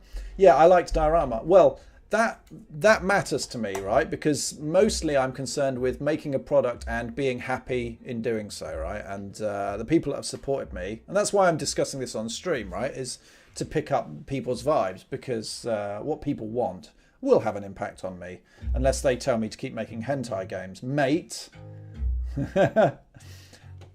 Well, what I'm saying now, Cool Cat, is that I also have freedom, right? Because the money thing is not an issue anymore. And like, if I was to paint Diorama really badly and say it's just a time sink and it would never come out, which isn't true, but it's long term, right? Is it better to have a bit of that soon rather than all of it but later? Hey, you know, maybe I'll be the next scandal after Star Citizen, yeah? In my opinion, real indie devs should go for a $20 game. That's what Klifsky says. Yeah, he's kind of right. Lol, Cool Cat. I don't think I legally owe you anything much, but I think for me to be happy as a person, I owe you, and that's not a burden, right? That's not the way these things work. It's you know, the good stuff that you've done for me in the past is well worth working with. That's cool. You're a web dev. Oh, what sort of web dev are you? I'm a web dev in my contract work at the moment. Yeah.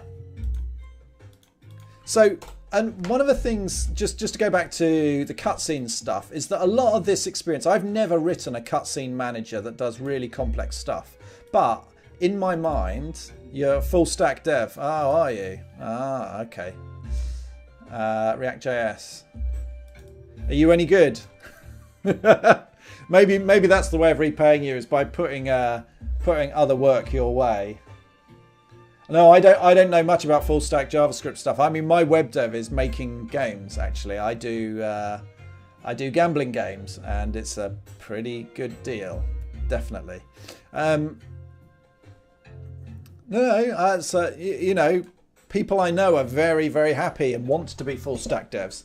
Not just from a career point of view, but, you know, it can be interesting. Yeah, so the cutscene stuff, actually, if I got a good understanding of it, that would translate into a 3D game very well. It really, really would, right?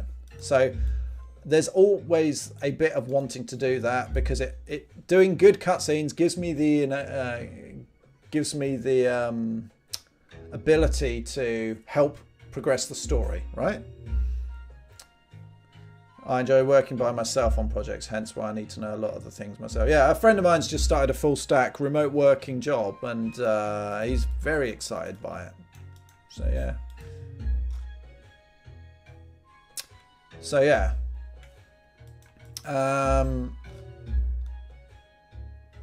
Yeah, so anyway, so that's something I want to do. So story plus that, and I also wrote down charity. Charity is a big deal, and that's why the charity game, despite not actually ticking any of the other boxes, it's technically low cost, and the harder part would come in organising the other devs. But that's something I do definitely want to take a look at some point. Anyway, making bits of games. Right, so as I said here, a lot of these can be broken into chapters. That's how I wanted to tell the story anyway. And I think that makes sense. Like, you can do bits of a 3D puzzle world, but bearing in mind part of it is supposed to be a grand idea. So we were talking before about, like, imagine if there was a Breath of the Wild style world, but you were inside a sphere, right? I think I talked about it, but it's been on my mind. These ways of... There is a thing that I would like to do in impress artistically. So games like Okami and stuff, different graphic styles, but they are impressive. They are big. Breath of the Wild is a good one. Wind Waker, the graphic style and stuff. And vistas and openness like Shadow of the Colossus. So there's a few games that you can list. A lot of the RPGs, Skyrim was very good at that as well. Feeling a small part of something big. That is worth a lot. And actually, I'm going to write that down because, right, feeling a small part of something big. Right, so, could be story, but also visual. So, Breath of the Wild, Shadow of the Colossus. Let's do as many four-letter acronyms as we can. That's great. I'll support you on any project you do. You don't need to feel like you owe me anything. All right, well, I appreciate that. That's really good. Thank you. What else was I saying? I can't remember. But Skyrim. Okay, so this isn't about gameplay scale so much as understanding your place in it. Now, this kind of vibe, this is really only a small part of a game, but bringing that. It has a big implication for your game design and your art and stuff and your technology. But, so question, can you put this feeling, journey. That was quite a good one. Can you put this feeling into a side scroller? So can you take these feelings and make them feel cheaper? Develop them cheaper. I think, yay. So engineer levels so that you always feel the world is bigger. So this interests me, right? Because this is where you can make small design decisions that actually aren't necessarily more expensive to develop than any others, but can have an impact. So one of the deals, right? If you're on a side scroller, that's your screen. You can only see this much, right? So tiny window, right? Now that sounds like it's going to tiny window. So we'll do a sad smiley there. So a tiny window in a world generally doesn't allow you to have big vistas, right? Except we also do have parallax, right? Now that's a visual thing, but when you think of maps of side-scroller games, you killed the chat. Slither.io. So I banned myself from playing Slither.io because I played it so much. But it's okay. I found another game called Dieppe.io, which I play all the time, and I'm trying to ban myself from that.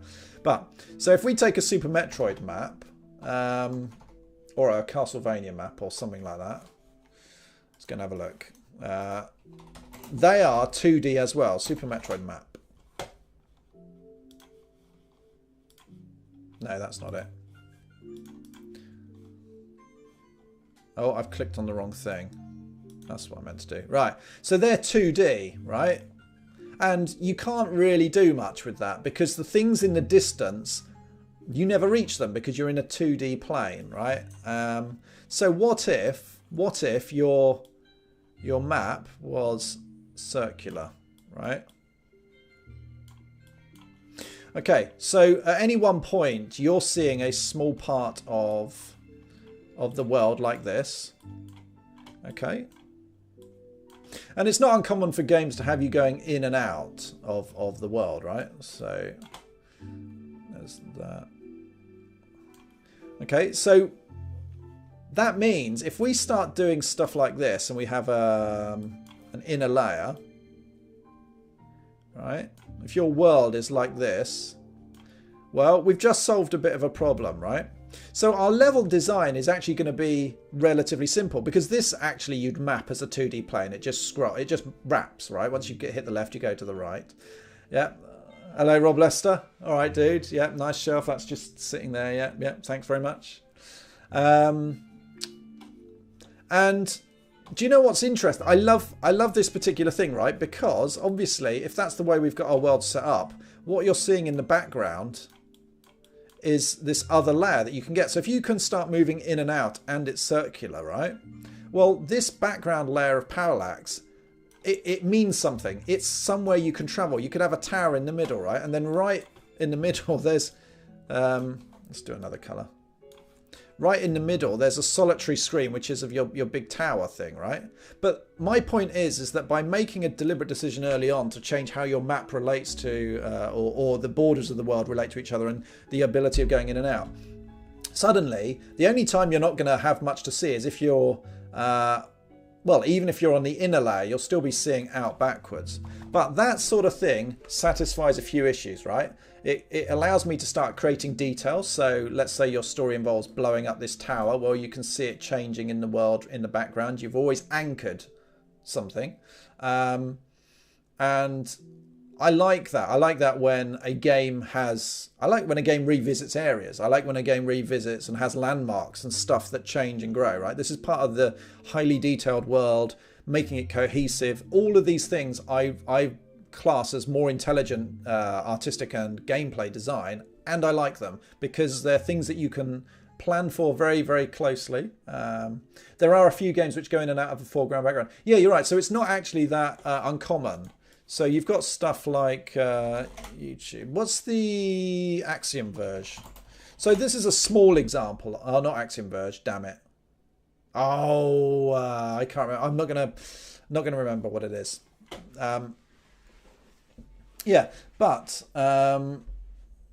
if you could play this up, and so you could have a massive world map where these rings, and then every so often Shadow Complex. No, not really. Shadow Complex is still very, very much 2D.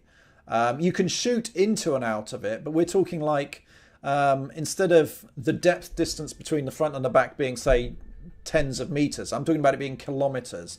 And in fact, you could even have set pieces where, you know, you've got 5 layers of buildings and you're moving forward into them. So let's say at this part of the world there's a town, right? And then that takes you into a higher detailed set of rings or whatever. This almost doesn't merit the long discussion because it is such a small change technically and artistically. But the reason it's worth talking about is because it enables and it satisfies so much, so many of these kind of creative aspects that I would like to include. And I also think they have a lot of mileage for the player, right? So anything that is kind of cheap to implement requires a bit of thought, but that's cheaper to do, to plan and think about, but gives a markedly different experience to the user. That appeals to me a hell of a lot, right? When moving to the inner plane, you could flip the view and have the outer parts as background. Yep. So there's bits where, yeah, you could look outwards, right? And in fact, I'm making this up as I go along, but you could imagine something where this is a single screen in the middle and you go to the tower and the tower has an observation deck. And as you walk around it, yeah, then you get to see the entire world. And actually, these things are important because they anchor things, right? It becomes, to me, for a world to feel cohesive, and actually Super Metroid failed a bit on this, but it was to, well, most 2D games do, but to give a sense of space, that it's not just a set of connected levels, it's actually part of a world. Are we talking 3D game? No, probably not. And so, yeah, the idea of walking around here and then there being, say, like 3 big towns on the edge, and they each look different. So this one's got mountains or whatever, and this one's got, I don't know why I'm doing big crosses or gravestones or whatever. And then that's got a big head of Howard the Duck, right? There you go. Right, whatever it is. So that is actually quite cool. And you know, whether you tie that into fast travel or whatever, but the idea of being able to see things. And this happens, Zelda Breath of the Wild is pretty good at it. In fact, it's something that I noticed. Yeah, lots of churches. Now turn the loops into Mobius strips. Yay! That'll work well. I sense Clocktown Majora's Mask vibes. Oh yeah, sorry, of course. Majora's Mask itself is a town in the middle, and there's basically 4 different areas which lead you to 4 different temples around. But you can always look back, right? And those things interest me a lot, right? I want to do world building, story building, okay? I don't just want it to be like what the game I was thinking. Right, I'm actually going to try and find this out. Right, so it was on PS Plus, game, side scroller into out of foreground. Come on, someone help me. That's a terrible description. I don't really know what it is. Dawn of the Undead Duck. Yes. Yes. I'm Yuna Kim, and I'm the founder of Simple Habit. My day starts... No. Oh, that was an interesting one. Not that I actually ended up liking it. There's one that you go into and out of. But the one I was thinking of in particular... no, can't see it there. Thanks 4763HHF and Gossen and Nairo62. Why am I missing these follows? Sorry guys, thank you very much.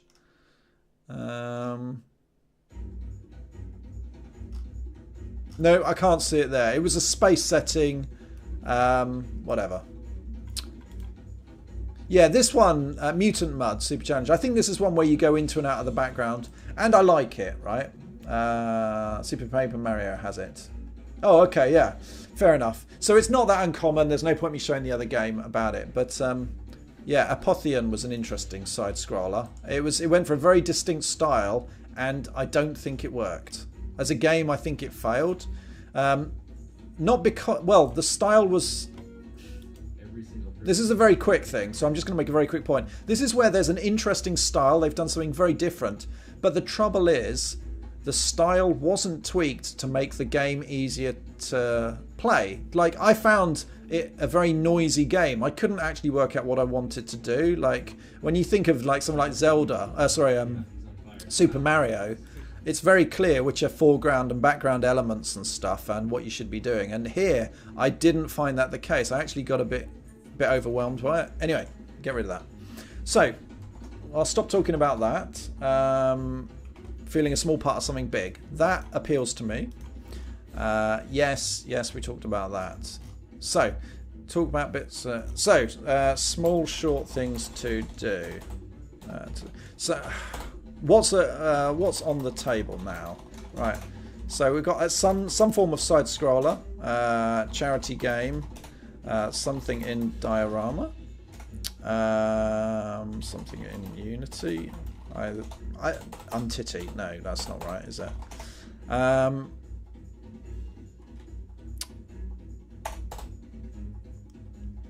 So what can I do quickest? Well, what would be... Is Puzzle 3D already there? Well, the Puzzle 3D needs me to learn Unity better. So Puzzle 3D, definitely something I want to do. So maybe once a month I should be writing GDDs for these games to work out the cost, etc. Turn them into a pitch for a publisher. Yeah, so GDDs, game design docs, are the kind of things that you would filter into a pitch to a publisher, and they're pretty good ideas. Is diorama not portable? How do you mean, XP Coin?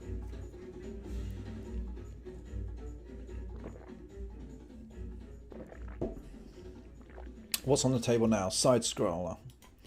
Right, so I'm gonna just cut to the chase. Right, I think the side scroller, it really is down. The next thing for me to work on, either 48 hours or something, or set myself these short goals, is probably, I do want to keep looking at Unity. So I do want to keep looking at Unity. But I also want to head towards one of these other projects. That's genuinely what I feel like. So 2 days a week.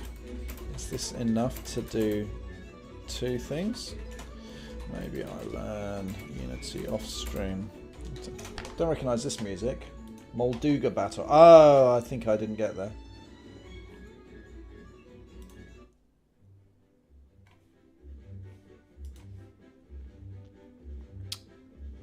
Is diorama portable to consoles? Definitely, yes. Right.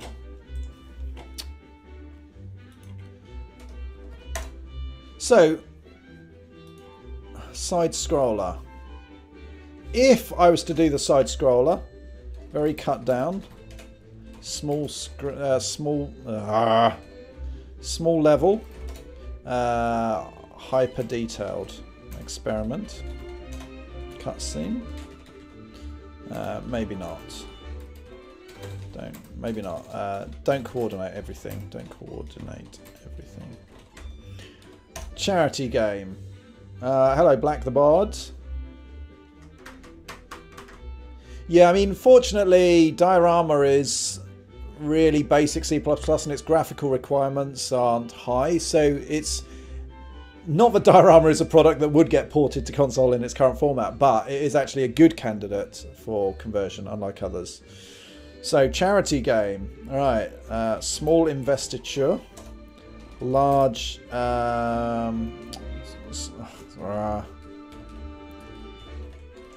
Okay, so the charity game, to make the base engine, this would be C++, is very simple, right? That's important. Large cost comes from coordinating the 50 plus other devs on it. So the charity game, who of you remember the charity game I was talking about? I think I need to keep looking at Unity, not just for 3D stuff, but in case it could be really useful for 2D stuff. Does it give me what I want? So an example would be, just because I'm doing a 2D side scroller doesn't, and even if the graphics are planar, meaning they could be SNES style graphics. Hello, I mean to fast. You might still want them to be proper 3D things for or 3D models or whatever, for effects, for shadow casting, whatever it is, right? What is the question? What's the question?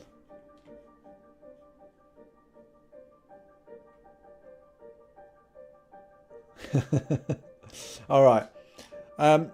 So I don't think I should rule out Unity, but the question is, do I take a look at the charity game or do I do a side scroller? And the side scroller, so okay, so to break this down even more, what would be goals or milestones? Okay, so single screen, player can move around the screen.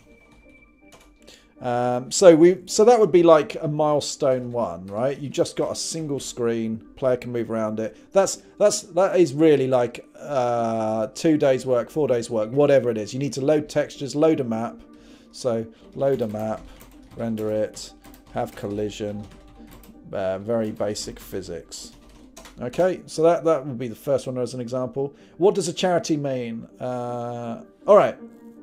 I'll expand on the charity game in a minute. I've mentioned it before, but it's something I've had an idea now for a decade, which means I'm not that charity driven, right? Because I would have done it. But and then for a milestone, you might have other characters after that. Start adding time of day, lots of details, whatever it is. Parallax. I don't really know, but the point is that this actually does have. Oh, hang on. That's Korok. That's in the Lost Woods. This, I think, is it? Yes, Korok Forest Day. Cool. I know my stuff. And gives it to Rob as an act of charity. Yeah, it's where I steal money from other people. It's where I go out on the street and mug charity collectors. Yes. But the point is that even like. This is a dangerous point, right? Because this is exactly the sort of thing where I could kid to myself it's worth using C++, right? Maybe it is, maybe it isn't. But this doesn't automatically seem like a good use for Unity. But this is why I should, even if I was to write this myself, might be a fallacy, but bearing in mind, I don't know what Unity's 2D stuff like is, or if 3D maps to 2D. I know it's got its own 2D kind of engine. But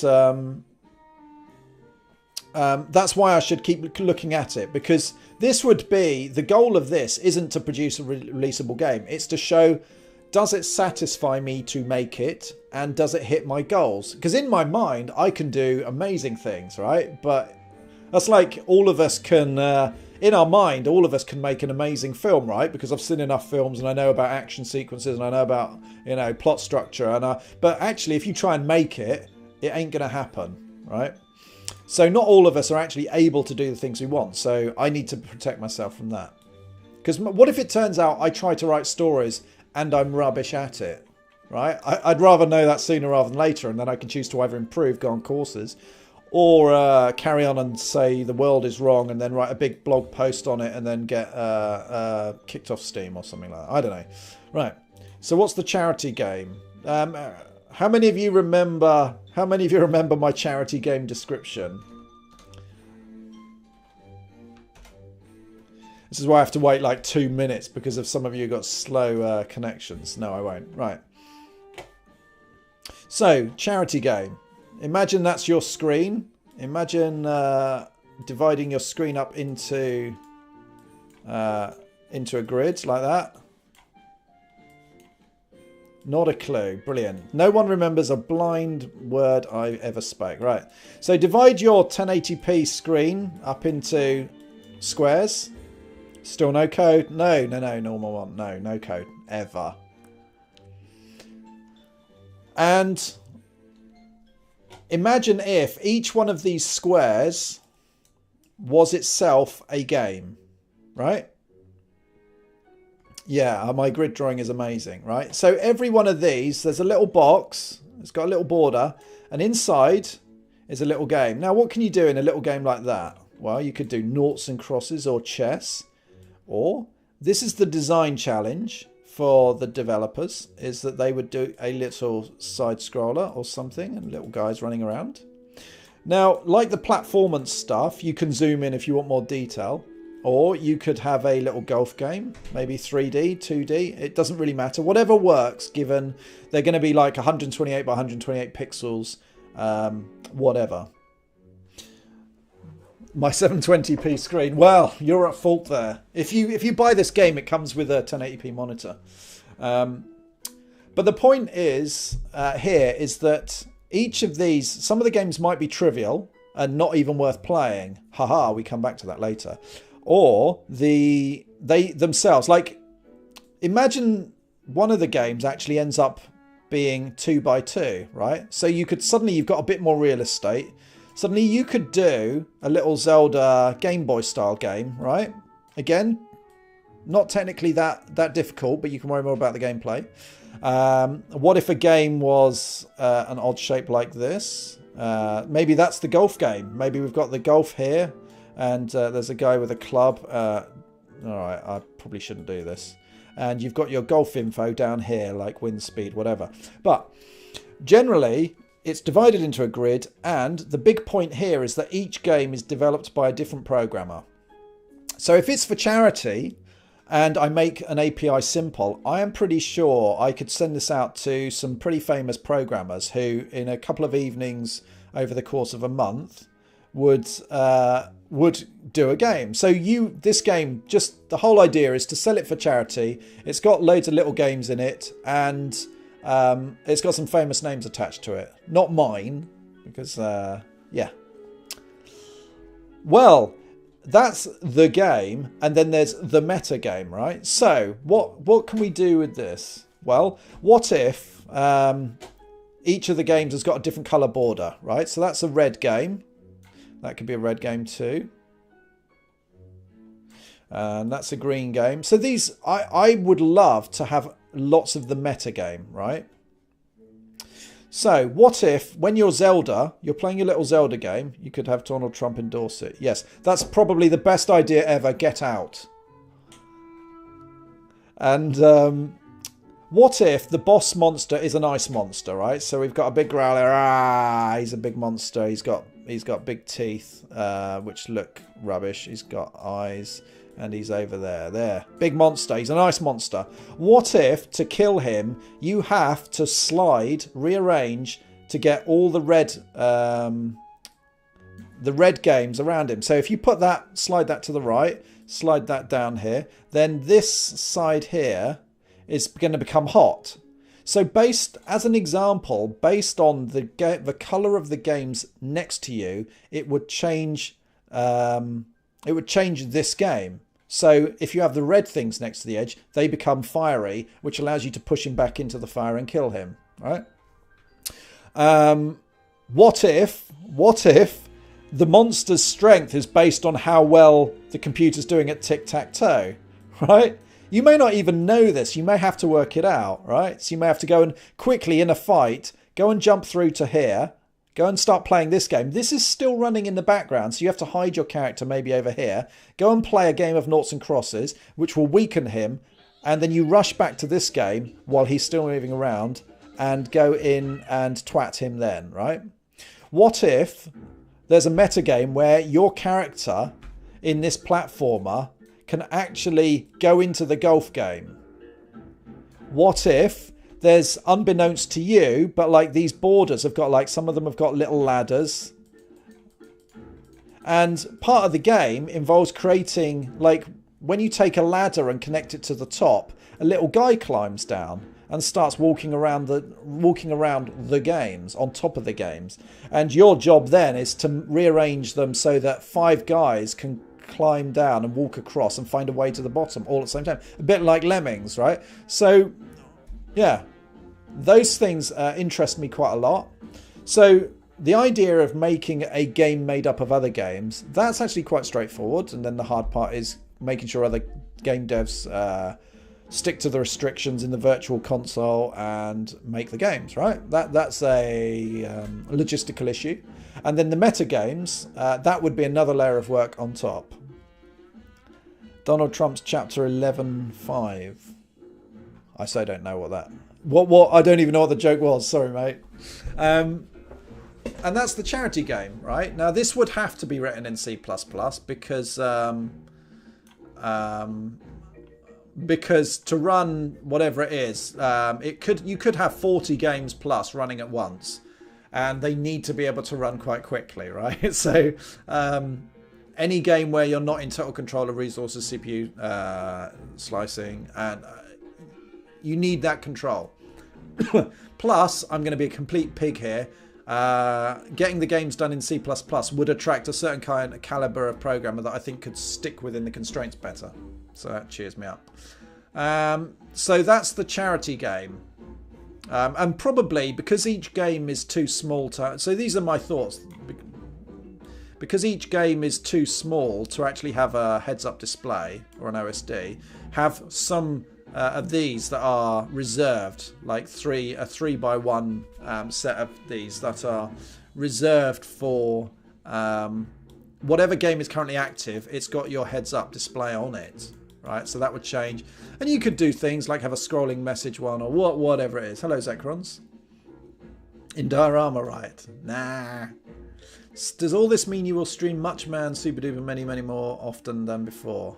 Well, the barrier to me streaming regularly is one is outside life, contract work, physical health, right? And those aren't going to change. Not really. The other thing is, am I invested? Do I enjoy it? Do I see an end to a product? And the answer is, well, that's what I'm trying to work out. I have these ideas that are not really technology based. They're about the end goal. And that is, if I can make them small, quickly, low risk, then I am far more likely to want to do it, to want to stream. So nominally, I have 2 days a week to stream. But obviously, if you enjoy what you're doing massively, you will do more of it, right? There you go. Have we chosen an engine yet, or have I missed that part? Well, so the problem here, side scroller, I've been talking C++, and the charity game is C++. And if I'm picking between these two, I've somehow engineered a situation where I'm not, it's C++, which is pretty ridiculous, which is why I think I need to keep looking at Unity as well. Or I use Unity for the 2D side scroller to start with. So Unity, if a lot of programmers are involved, is there going to be spaghetti code? Well, this is where dealing with a virtual console becomes quite interesting, because even though technically they're in C++, if you give them a very narrow API to use, the actual damage they can do with bad code is very, very limited. Plus, if they're smaller games, then that's going to limit it as well. So the trick is, as somebody writing the overall game API or the virtual console that these guys will interact with, is steer them towards simpler games, safer code, lower memory usage, all of that. So everyone would have budgets. So the idea if you're writing the charity game and you do auto start A equals new A, right? I could make this an error. Make this an error. Whoa. So they would have to actually do something like A star equals my game allocator A, that sort of thing, right? Or I could even do it new, something like that, right? Which means that we can now force everybody to use their own allocator. We have control on fragmentation, on total memory usage, all that sort of stuff. So we can totally force them. So the reason I wouldn't be using Pico 8 is because of the requirements of wanting to run 40 of these things at once. Yeah. Well, raw pointers. Yeah, I mean, that's a pretty bad idea. Yes, you're absolutely right. But giving allocators to smart pointers would be the way to go. But I'm more worried. I'm more worried about actual code. No, it's gone. It's gone. Yeah, you could almost give them just a Pico 8 style environment. Tall and happy. That's exactly the idea. Yes. Just quit your contract and get your job where you work with a Windows laptop, so you can work faster and come home earlier. Yeah, and what, earn half as much as I do right now? Get lost. I have to repeat, I am in such a good position with this current contract job. I'm good at it. It's what they need. It's part-time, my choice, and it pays a lot. Anything that jeopardizes that is ridiculous, right? Yeah. Yeah, I should have done auto A equals how do we do this? Do you know what? I can't even remember. That's how bad it is. So make unique a type, and there's probably an allocator, my allocator version. Yeah, so something like that. So anything that does a raw global new, we can actually put an assert on. So when they're developing the game, they simply aren't allowed to do that into their global heap space. Simply prevent them doing that. So there's some cool things, and don't give them full access to the OpenGL context. Go via a proxy object and stuff like that. Yeah. So what I might do right this minute, what do you guys know about Unity's 2D stuff? Because I know nothing other than it includes it.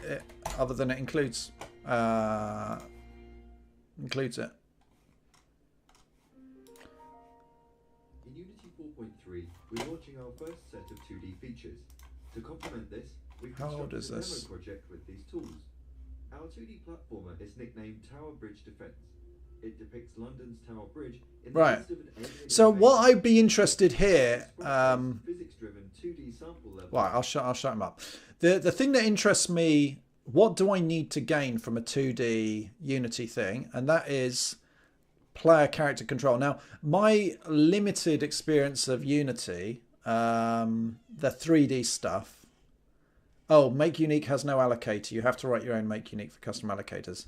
Oh, damn it. Okay, fair enough.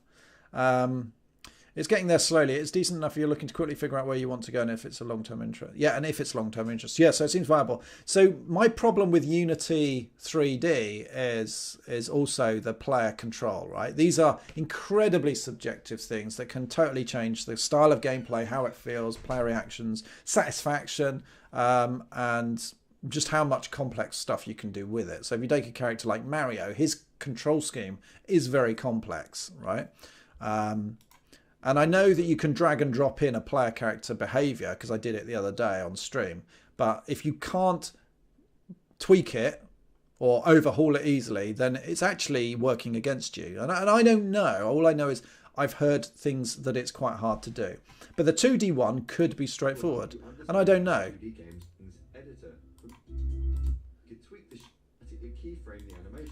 And then moved his bodily and then the character's sprite of our animation makes it easier than ever to adjust timing and design. Our hero has a circle collider at his feet and a box collider to cover the rest of his body outline. This means he can smoothly walk up and down hills, and when he jumps, his head will hit the ceiling.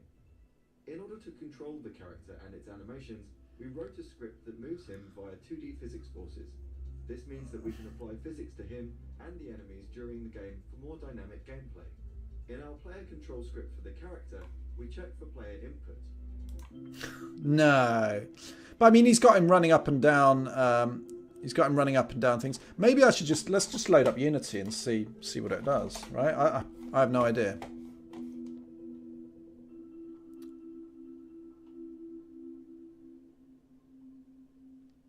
Well, Raymarch, yeah, exactly, that's it. So Raymarch, one of the deals is oh, I have to sign into Unity again. Why? Thanks, mate.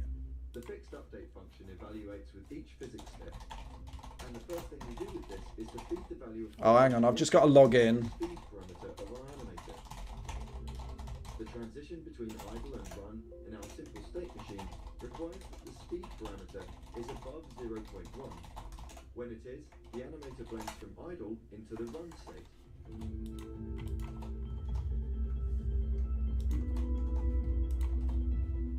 We then go on to add forces to the player's 2D physics component, the rigid body 2D, in order to move him around. We also handle which direction the character is facing, based on the value of horizontal input, checking whether it is above... What is going on here? This is because in Unity, holding the left input key returns a value of... Sorry, logging into Unity is not seeming to work. It asks for my sodding email. We then call a simple flip function, which reverses the X scale of the character, giving him the appearance of facing the opposite direction.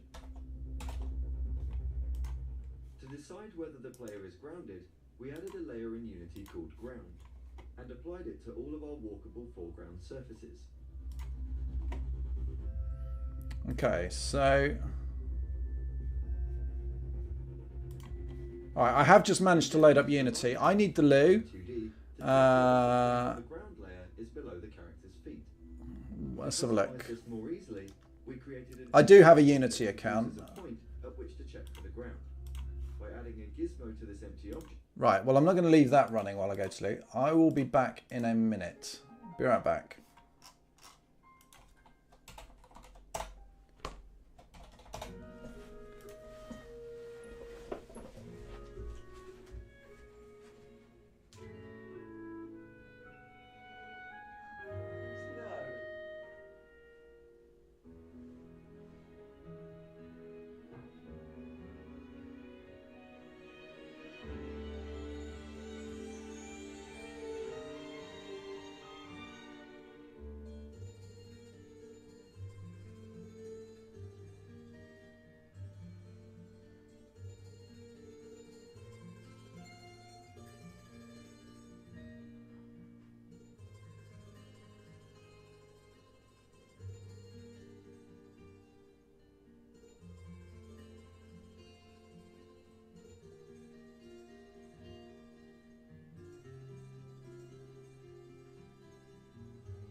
Alright, back again. And it's exceedingly hot.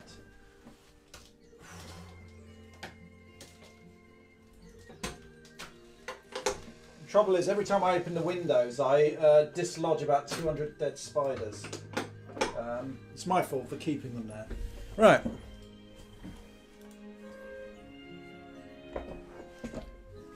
So look, Cuphead. What about Cuphead? Where are we talking? Hyperlight Drifter was made in Unity 2D, was it? A single screen side scroller can definitely be done in Unity. Yes, yes. Well, I think Grayslow, eventually I'd want to move past the single screen, but that's a deliberate choice to limit it, to keep me focused on trying out depth rather than breadth. Best town music in Botwa. Rito Village, yeah. Oh, I like the music for the water place that I've now forgotten. Sod it. Right, what else?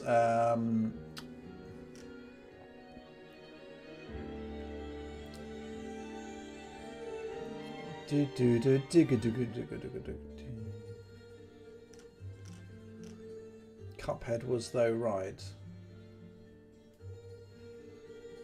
Oh, is Cuphead in Unity? Zora's Domain, yes. Am I new in Unity? Yeah, I would say I really don't know much about it. Let me see if this tutorial... What I want is, let me see if... Transcripts.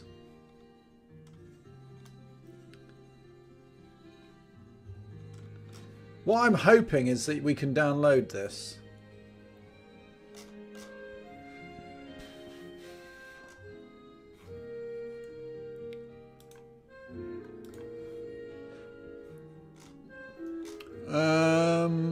Is there a demo with this? Doesn't look like it.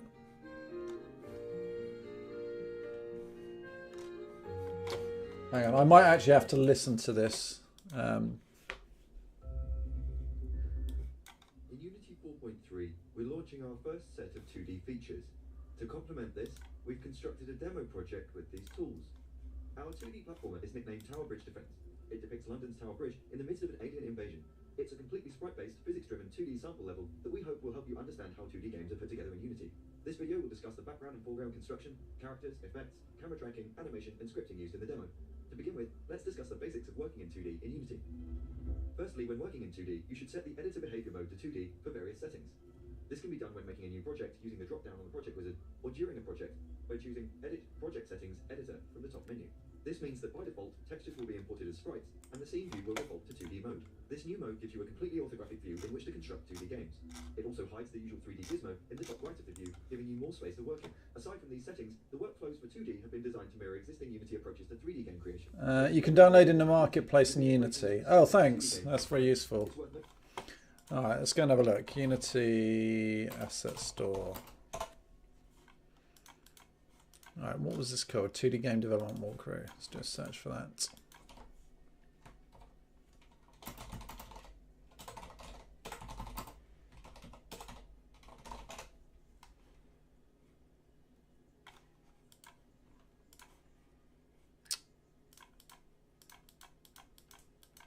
Get lost. Alright, let's try that again.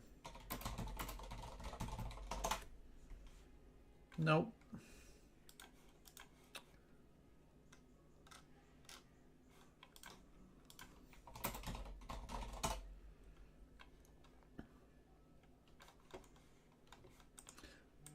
Oh yeah, I can do it there, can't I? But I keep forgetting to do it there. Basically, I'm still not that used to it. Right, search. 2D game development walkthrough. I'm pretty sure this isn't going to...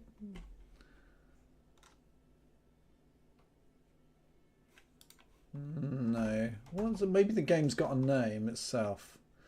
There's a load of 2D game file downloads on that link. Was there?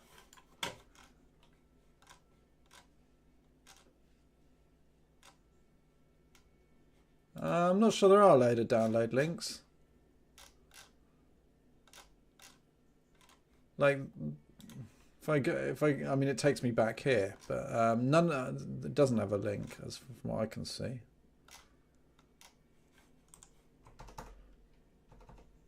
Let me just get rid of some of this rubbish, by the way.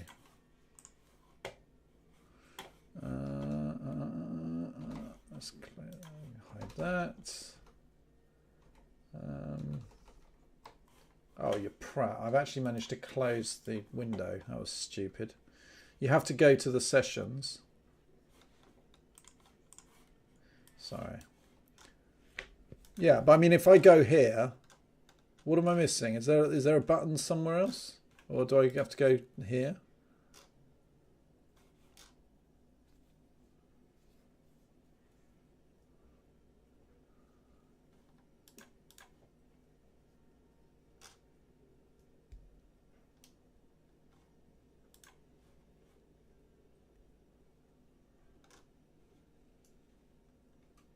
So this one isn't going to give it to us, I assume.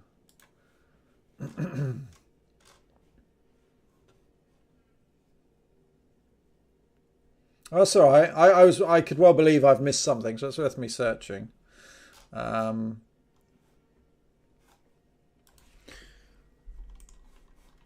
be honest, I'm equally happy. Let's just go and get let's just download something.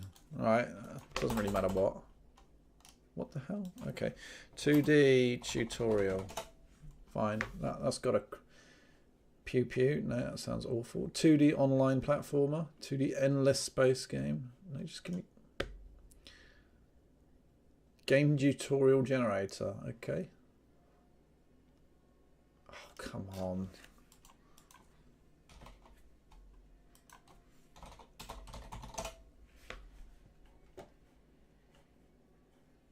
Platformer Pro. Well, that costs money.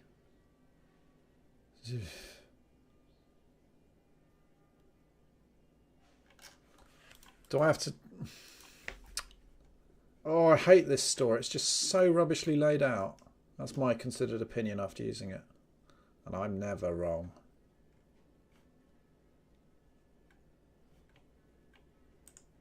Let's go and see what this rubbish is.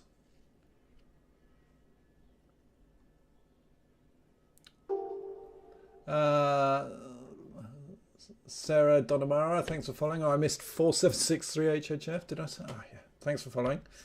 Do I really want to... Using the creature animation tool.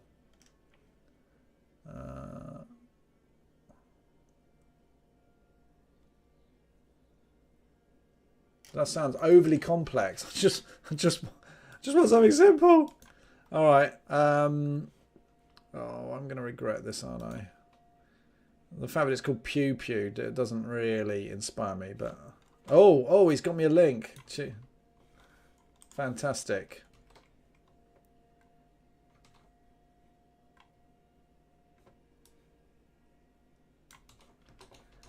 Hang on.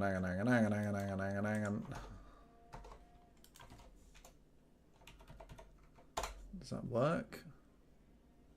Nope. Yay! All right.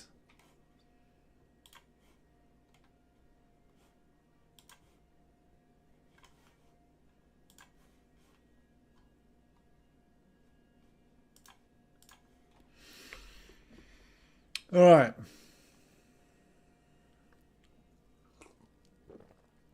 Oh, you guys are giving me some more links. Okay, let's go and look for that. I'll just get them all. Don't know. Download everything.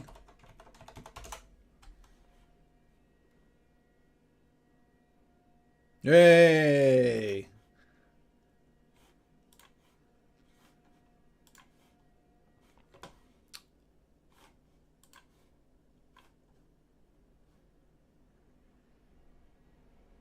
Thank you very much.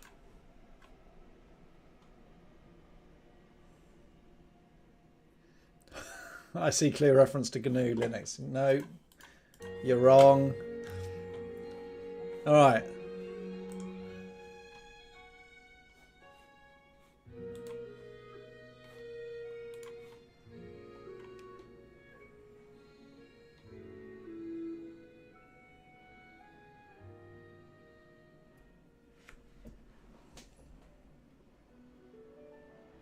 I still have to click download on the roguelike thing. Oh, okay, well I'll go back to that.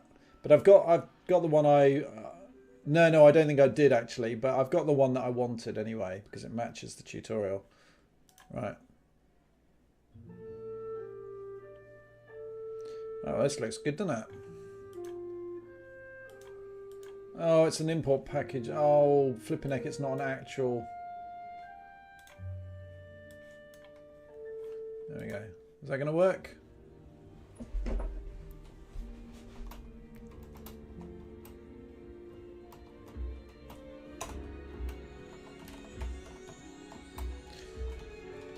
Great, I'm stuck. Right, let's all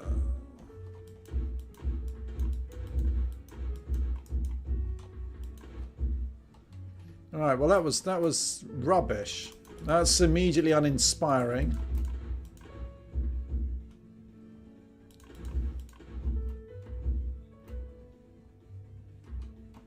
What? What? What? Right, well.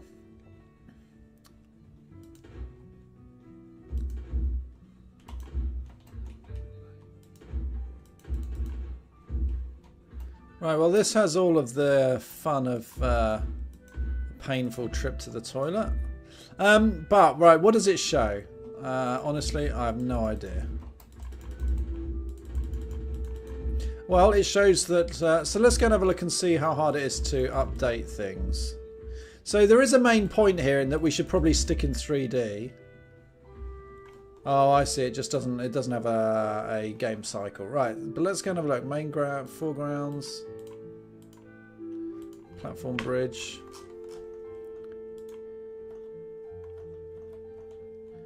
So platform. So I think we're looking here at the polygon to edit. Yeah, okay, fair enough. So it's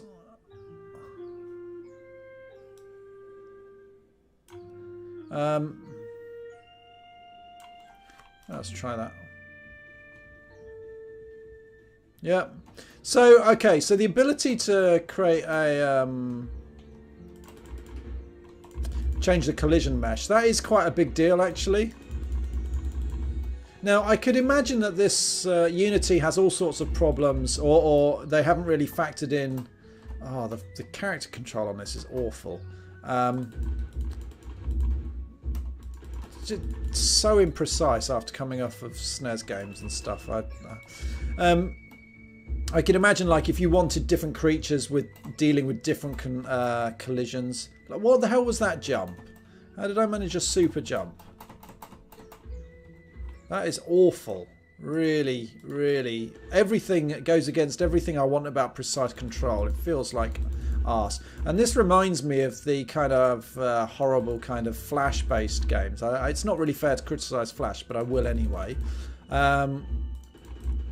Where the fact that you're bouncing against these guys, it's just awful.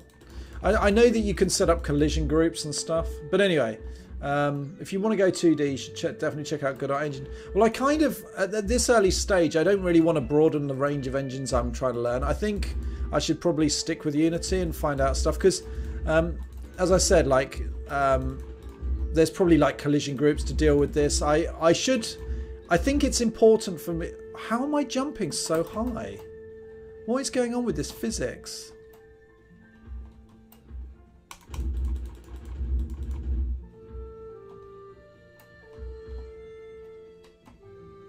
Alright, so I can jump.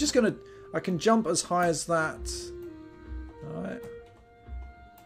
Okay, so I can jump as high as that cloud. Alright.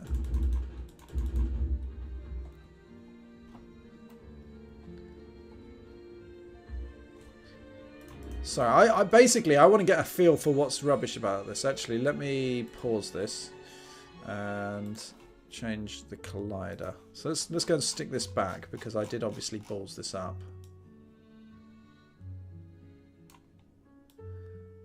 Right. So I have a feeling that there's acceleration when you're going up there. Yeah, look. So.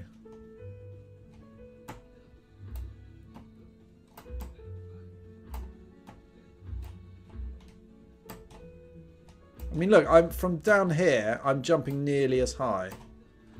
So I don't know whether that's automatic or a part of the 2D physics, but it sucks. That is horrible kind of acceleration, and it feels really arbitrary, and yeah,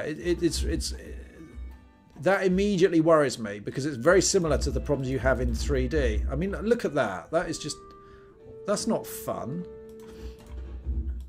So arbitrary. Right, so I'm immediately critical of their 2D stuff, but whether that's because the tutorial just doesn't cater for everything, I don't know. The idea that you can get stuck under people or whatever. Let's see if I can muck this up. Yeah, I mean, that's just got no sense of weight or anything. Awful. Right, brilliant. Right, let's have a look and see what you wrote. What are we looking at, Grace Slow? Right, 2D platformer character controller. Cool. Add folder. Unity.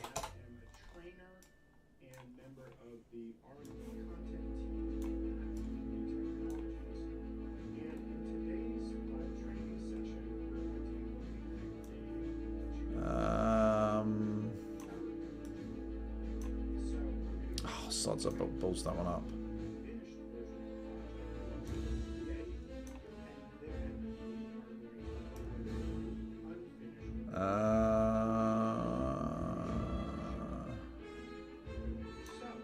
Right.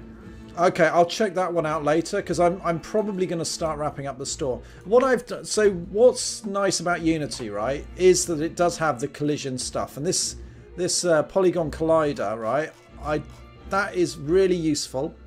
The is trigger material used by effector composite. I don't know what any of those are. Points, paths. There's some interesting stuff here in the... That looks uneditable. No idea what that is. But I'd want to be able to snap these to a grid, because obviously... What is going on here? Why can't we... What the hell? I don't know. It looks like it's automatically tessellating it, but I don't understand why it's putting it into convex polygons when they're not needed. How do I get rid of that? Right, it won't let me get rid of that, so it thinks it's necessary.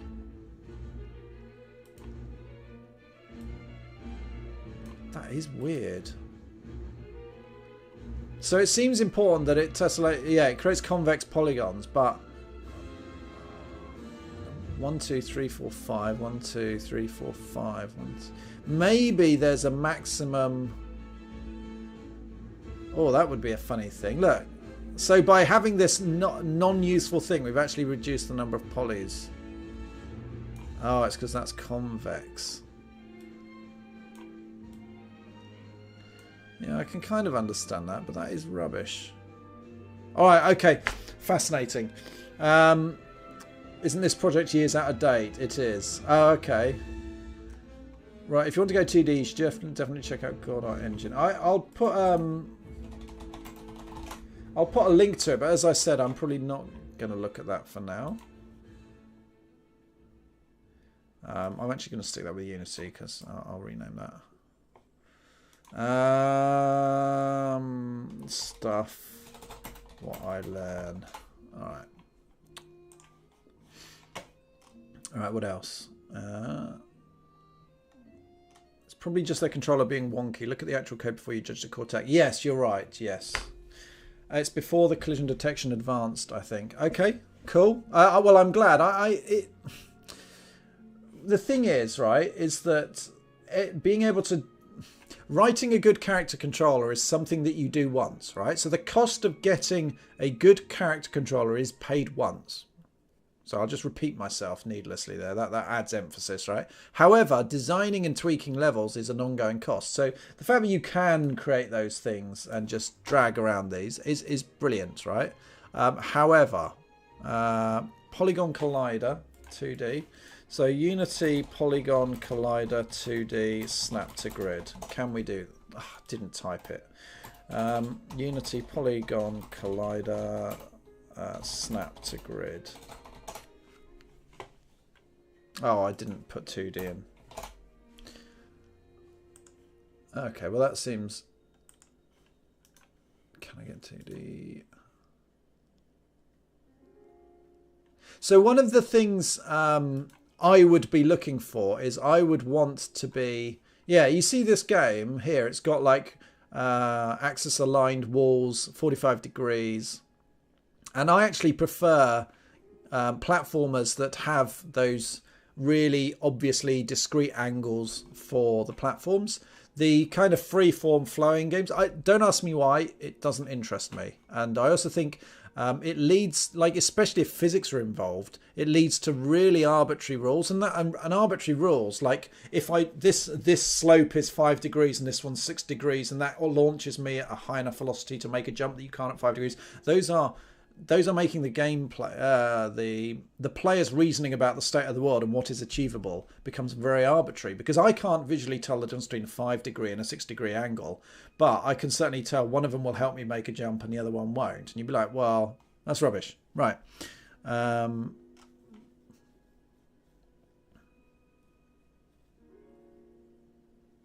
Control plus axis drag on selections. I'm not sure that's going to work on here, but let's try it anyway. Maybe it will. Whoa! No, because that's the delete button. Whoa! And so is the Windows key. Why is the Windows key actually in use here?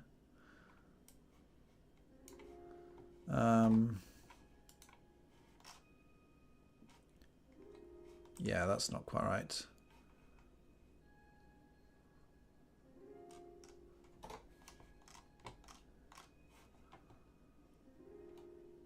By the way, the collider shapes can be auto-generated from sprites. That's not a manual task.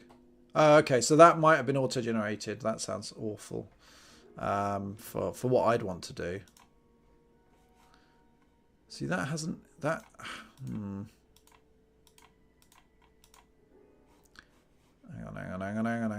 on. Why is that still highlighted? What is going on here?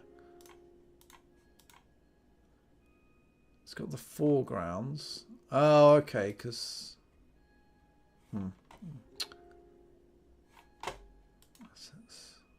Is there something up here I can snap? I wouldn't even know where to find these things.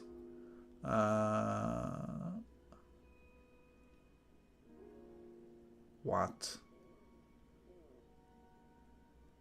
Yep, that's going to overwhelm me. Why couldn't I edit that? Oh, sorry, I need to click that. Yes, I do.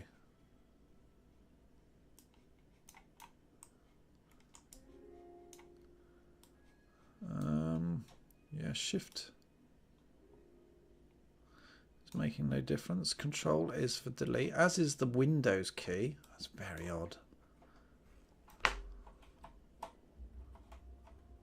Whoa, I didn't mean to do that.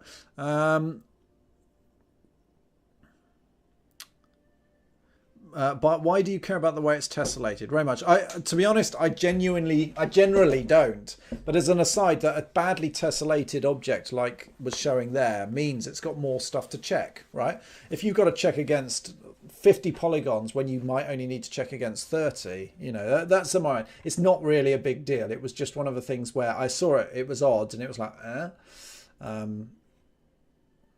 was very like, meh.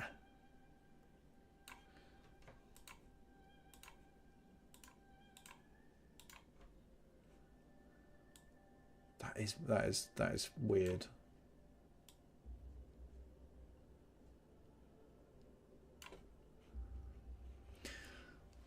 Yeah, maybe their polygons have a max of 5 sides. That definitely looks like it's happening. Although, yeah, right.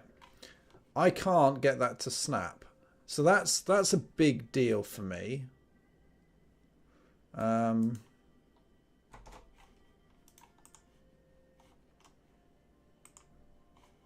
Here we go. If you hold V while clicking... if you make a plane with divisions that match your grid...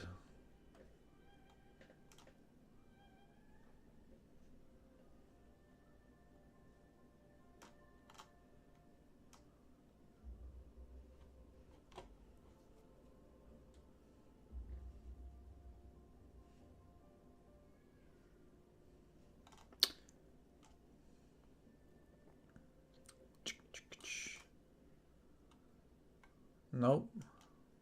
So it looks like it doesn't. Yeah,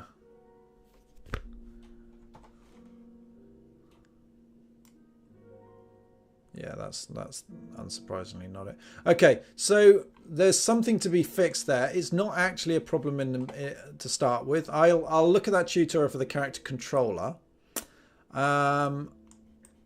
I could definitely steal the assets off of this. That would be kind of cute. And what's interesting about this, if I run this, is that, you know, I talked about like having a living world. Well, in a small way, this does exactly that, because there's buses that go by in the background and birds that fly. Now, there we go. That's the sort of silly thing that I would be looking to do. Just loads more of it.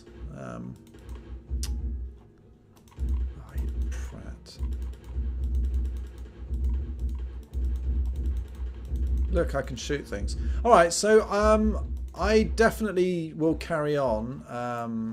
Oh, that was terrible. So one of the downsides of this physics implementation was that I tried to jump while running down a slope and it didn't work, which is probably to do with whether it's working out if I'm falling or attached. So it worked that time, but yeah.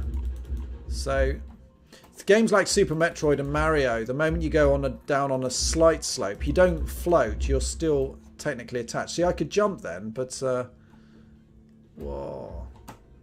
Whoa! That is rubbish of the first caliber. So yeah, so I need to look at the character controller to see what is being done there. Almost certainly you can damp the jump height. You don't have to attach it to its current velocity. Which when you're going up a ramp has an up component. But the idea of whether you drop or stick to when you change from going horizontally to a slope down, those are the kind of things that I do want to be in control of. And let's be blunt, you almost certainly can do it, and this is old, blah, blah, blah. Right. So, guys, I am probably going to head off now. I think it makes sense to investigate this to start with, right? It seems to be able to satisfy my creative stuff. I will learn a bit more about Unity.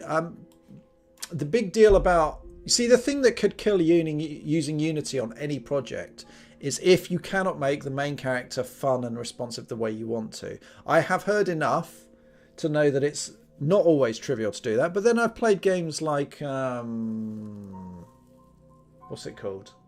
Oh, flipping heck, I've forgotten. The black and white game. Inside. Yeah, the Inside platformer. And that was Unity. And that controlled nicely. So it clearly is possible. But the idea of, like, if instead of writing loads and loads of tech for spending loads of time writing a character controller, that would actually be a bit annoying. Yeah, you guys know this game, don't you? Oh, well, this is going to stream really well. It's all black and white. Yeah. To be honest, this actually isn't the sort of game that's got Super Metroid and Mario levels of precise character control. It's, yeah. Right, No Mum 1412. Tragic, but thanks for following. A bit like Limbo. Yeah, it's by the same guys. Rust game is also made in Unity and it's really well played. Okay, YouTube. What? Rust keeps cropping up and I don't actually know what game. Rust game, Unity. Oh, okay, so Rust is 3D. Alright. Building system like Rust. No, let's get rid of... Fastest start ever, is it? Yeah, it's interesting because this shows like where Unity's strengths and weaknesses, right? Because this looks really good, right? The level of detail is high. There's grass. There's tree. Sorry, mate, you're muted. The level of detail is high. It's all running fast. You know, this looks really technically very competent. But in terms of style, this could be... Why is he naked? This could be any one of like 30 good quality Unity games. And that's a bit sad, because if I look at something like the level of detail, a game that... If you look at this scenery, right, I'm going to go and find Firewatch, which is also Unity, I believe. And... first day playthrough. But it's used stylized graphics, and it's much, much nicer for it. Much, much nicer. Let me find a bit where you're travelling around the scenery. Yeah, so it's actually lower detail, but this it's a bit like The Witness. It's kind of got a pastel-y colour scheme. It's non-realistic. Well, to be honest, it's 70% realistic. Right? Yeah. Rust is the best game ever made in Unity, so that's great. Well, you need to know how to optimize. Am I back later? I might well be, because I want to have a look at the 2D stuff. But to be honest, this is a bit of a nice digression at the end. This is the difference between stylized graphics and non. And Firewatch is a very, very pretty game. And I'd say The Witness is slightly more stylized than that. So if we go to The Witness, PS4.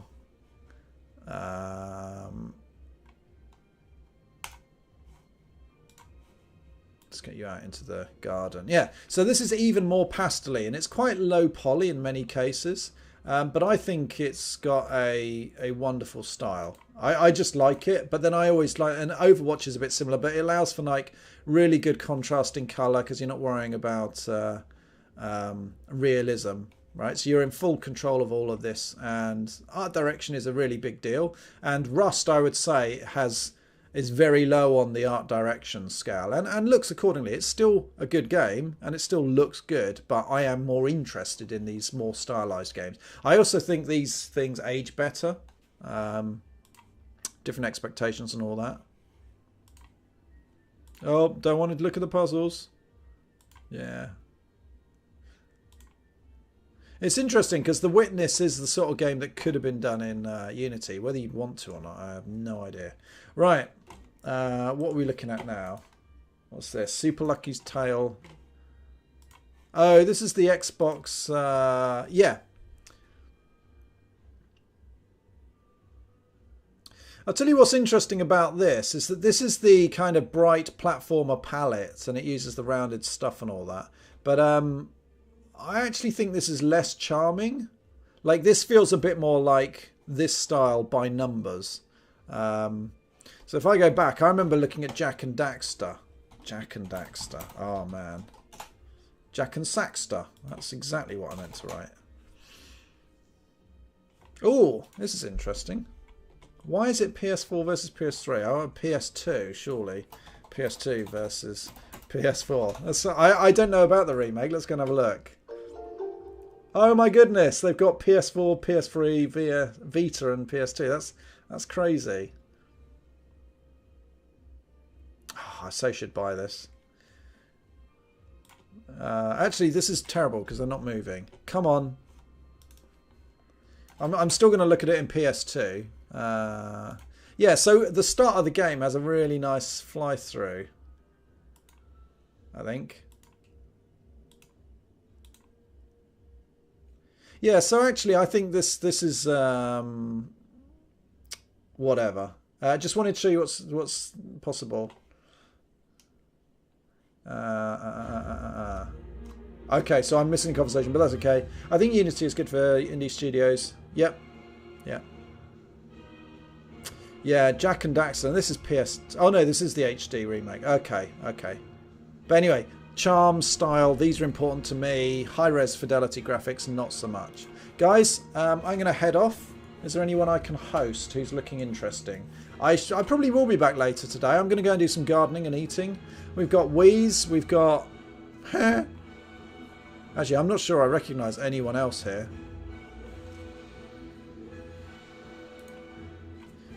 Anyone else I should stream on Game Dev? Does anybody know these?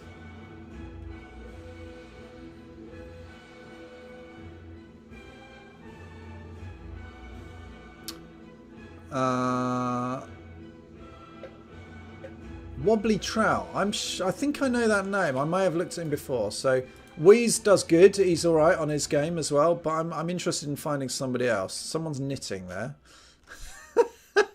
Do you know what? That might be alone enough for me to host them. All right, I'll host this person. I have no idea what they're doing, but there's knitting. Guys, thanks very much. For all the people who subscribed as well, thank you. Teasel wasn't here. No Teasel party. But one day. Actually, is Lol Cool Cat, is he streaming?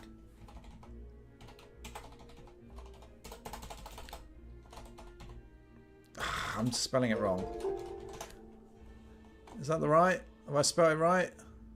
Is he streaming? What?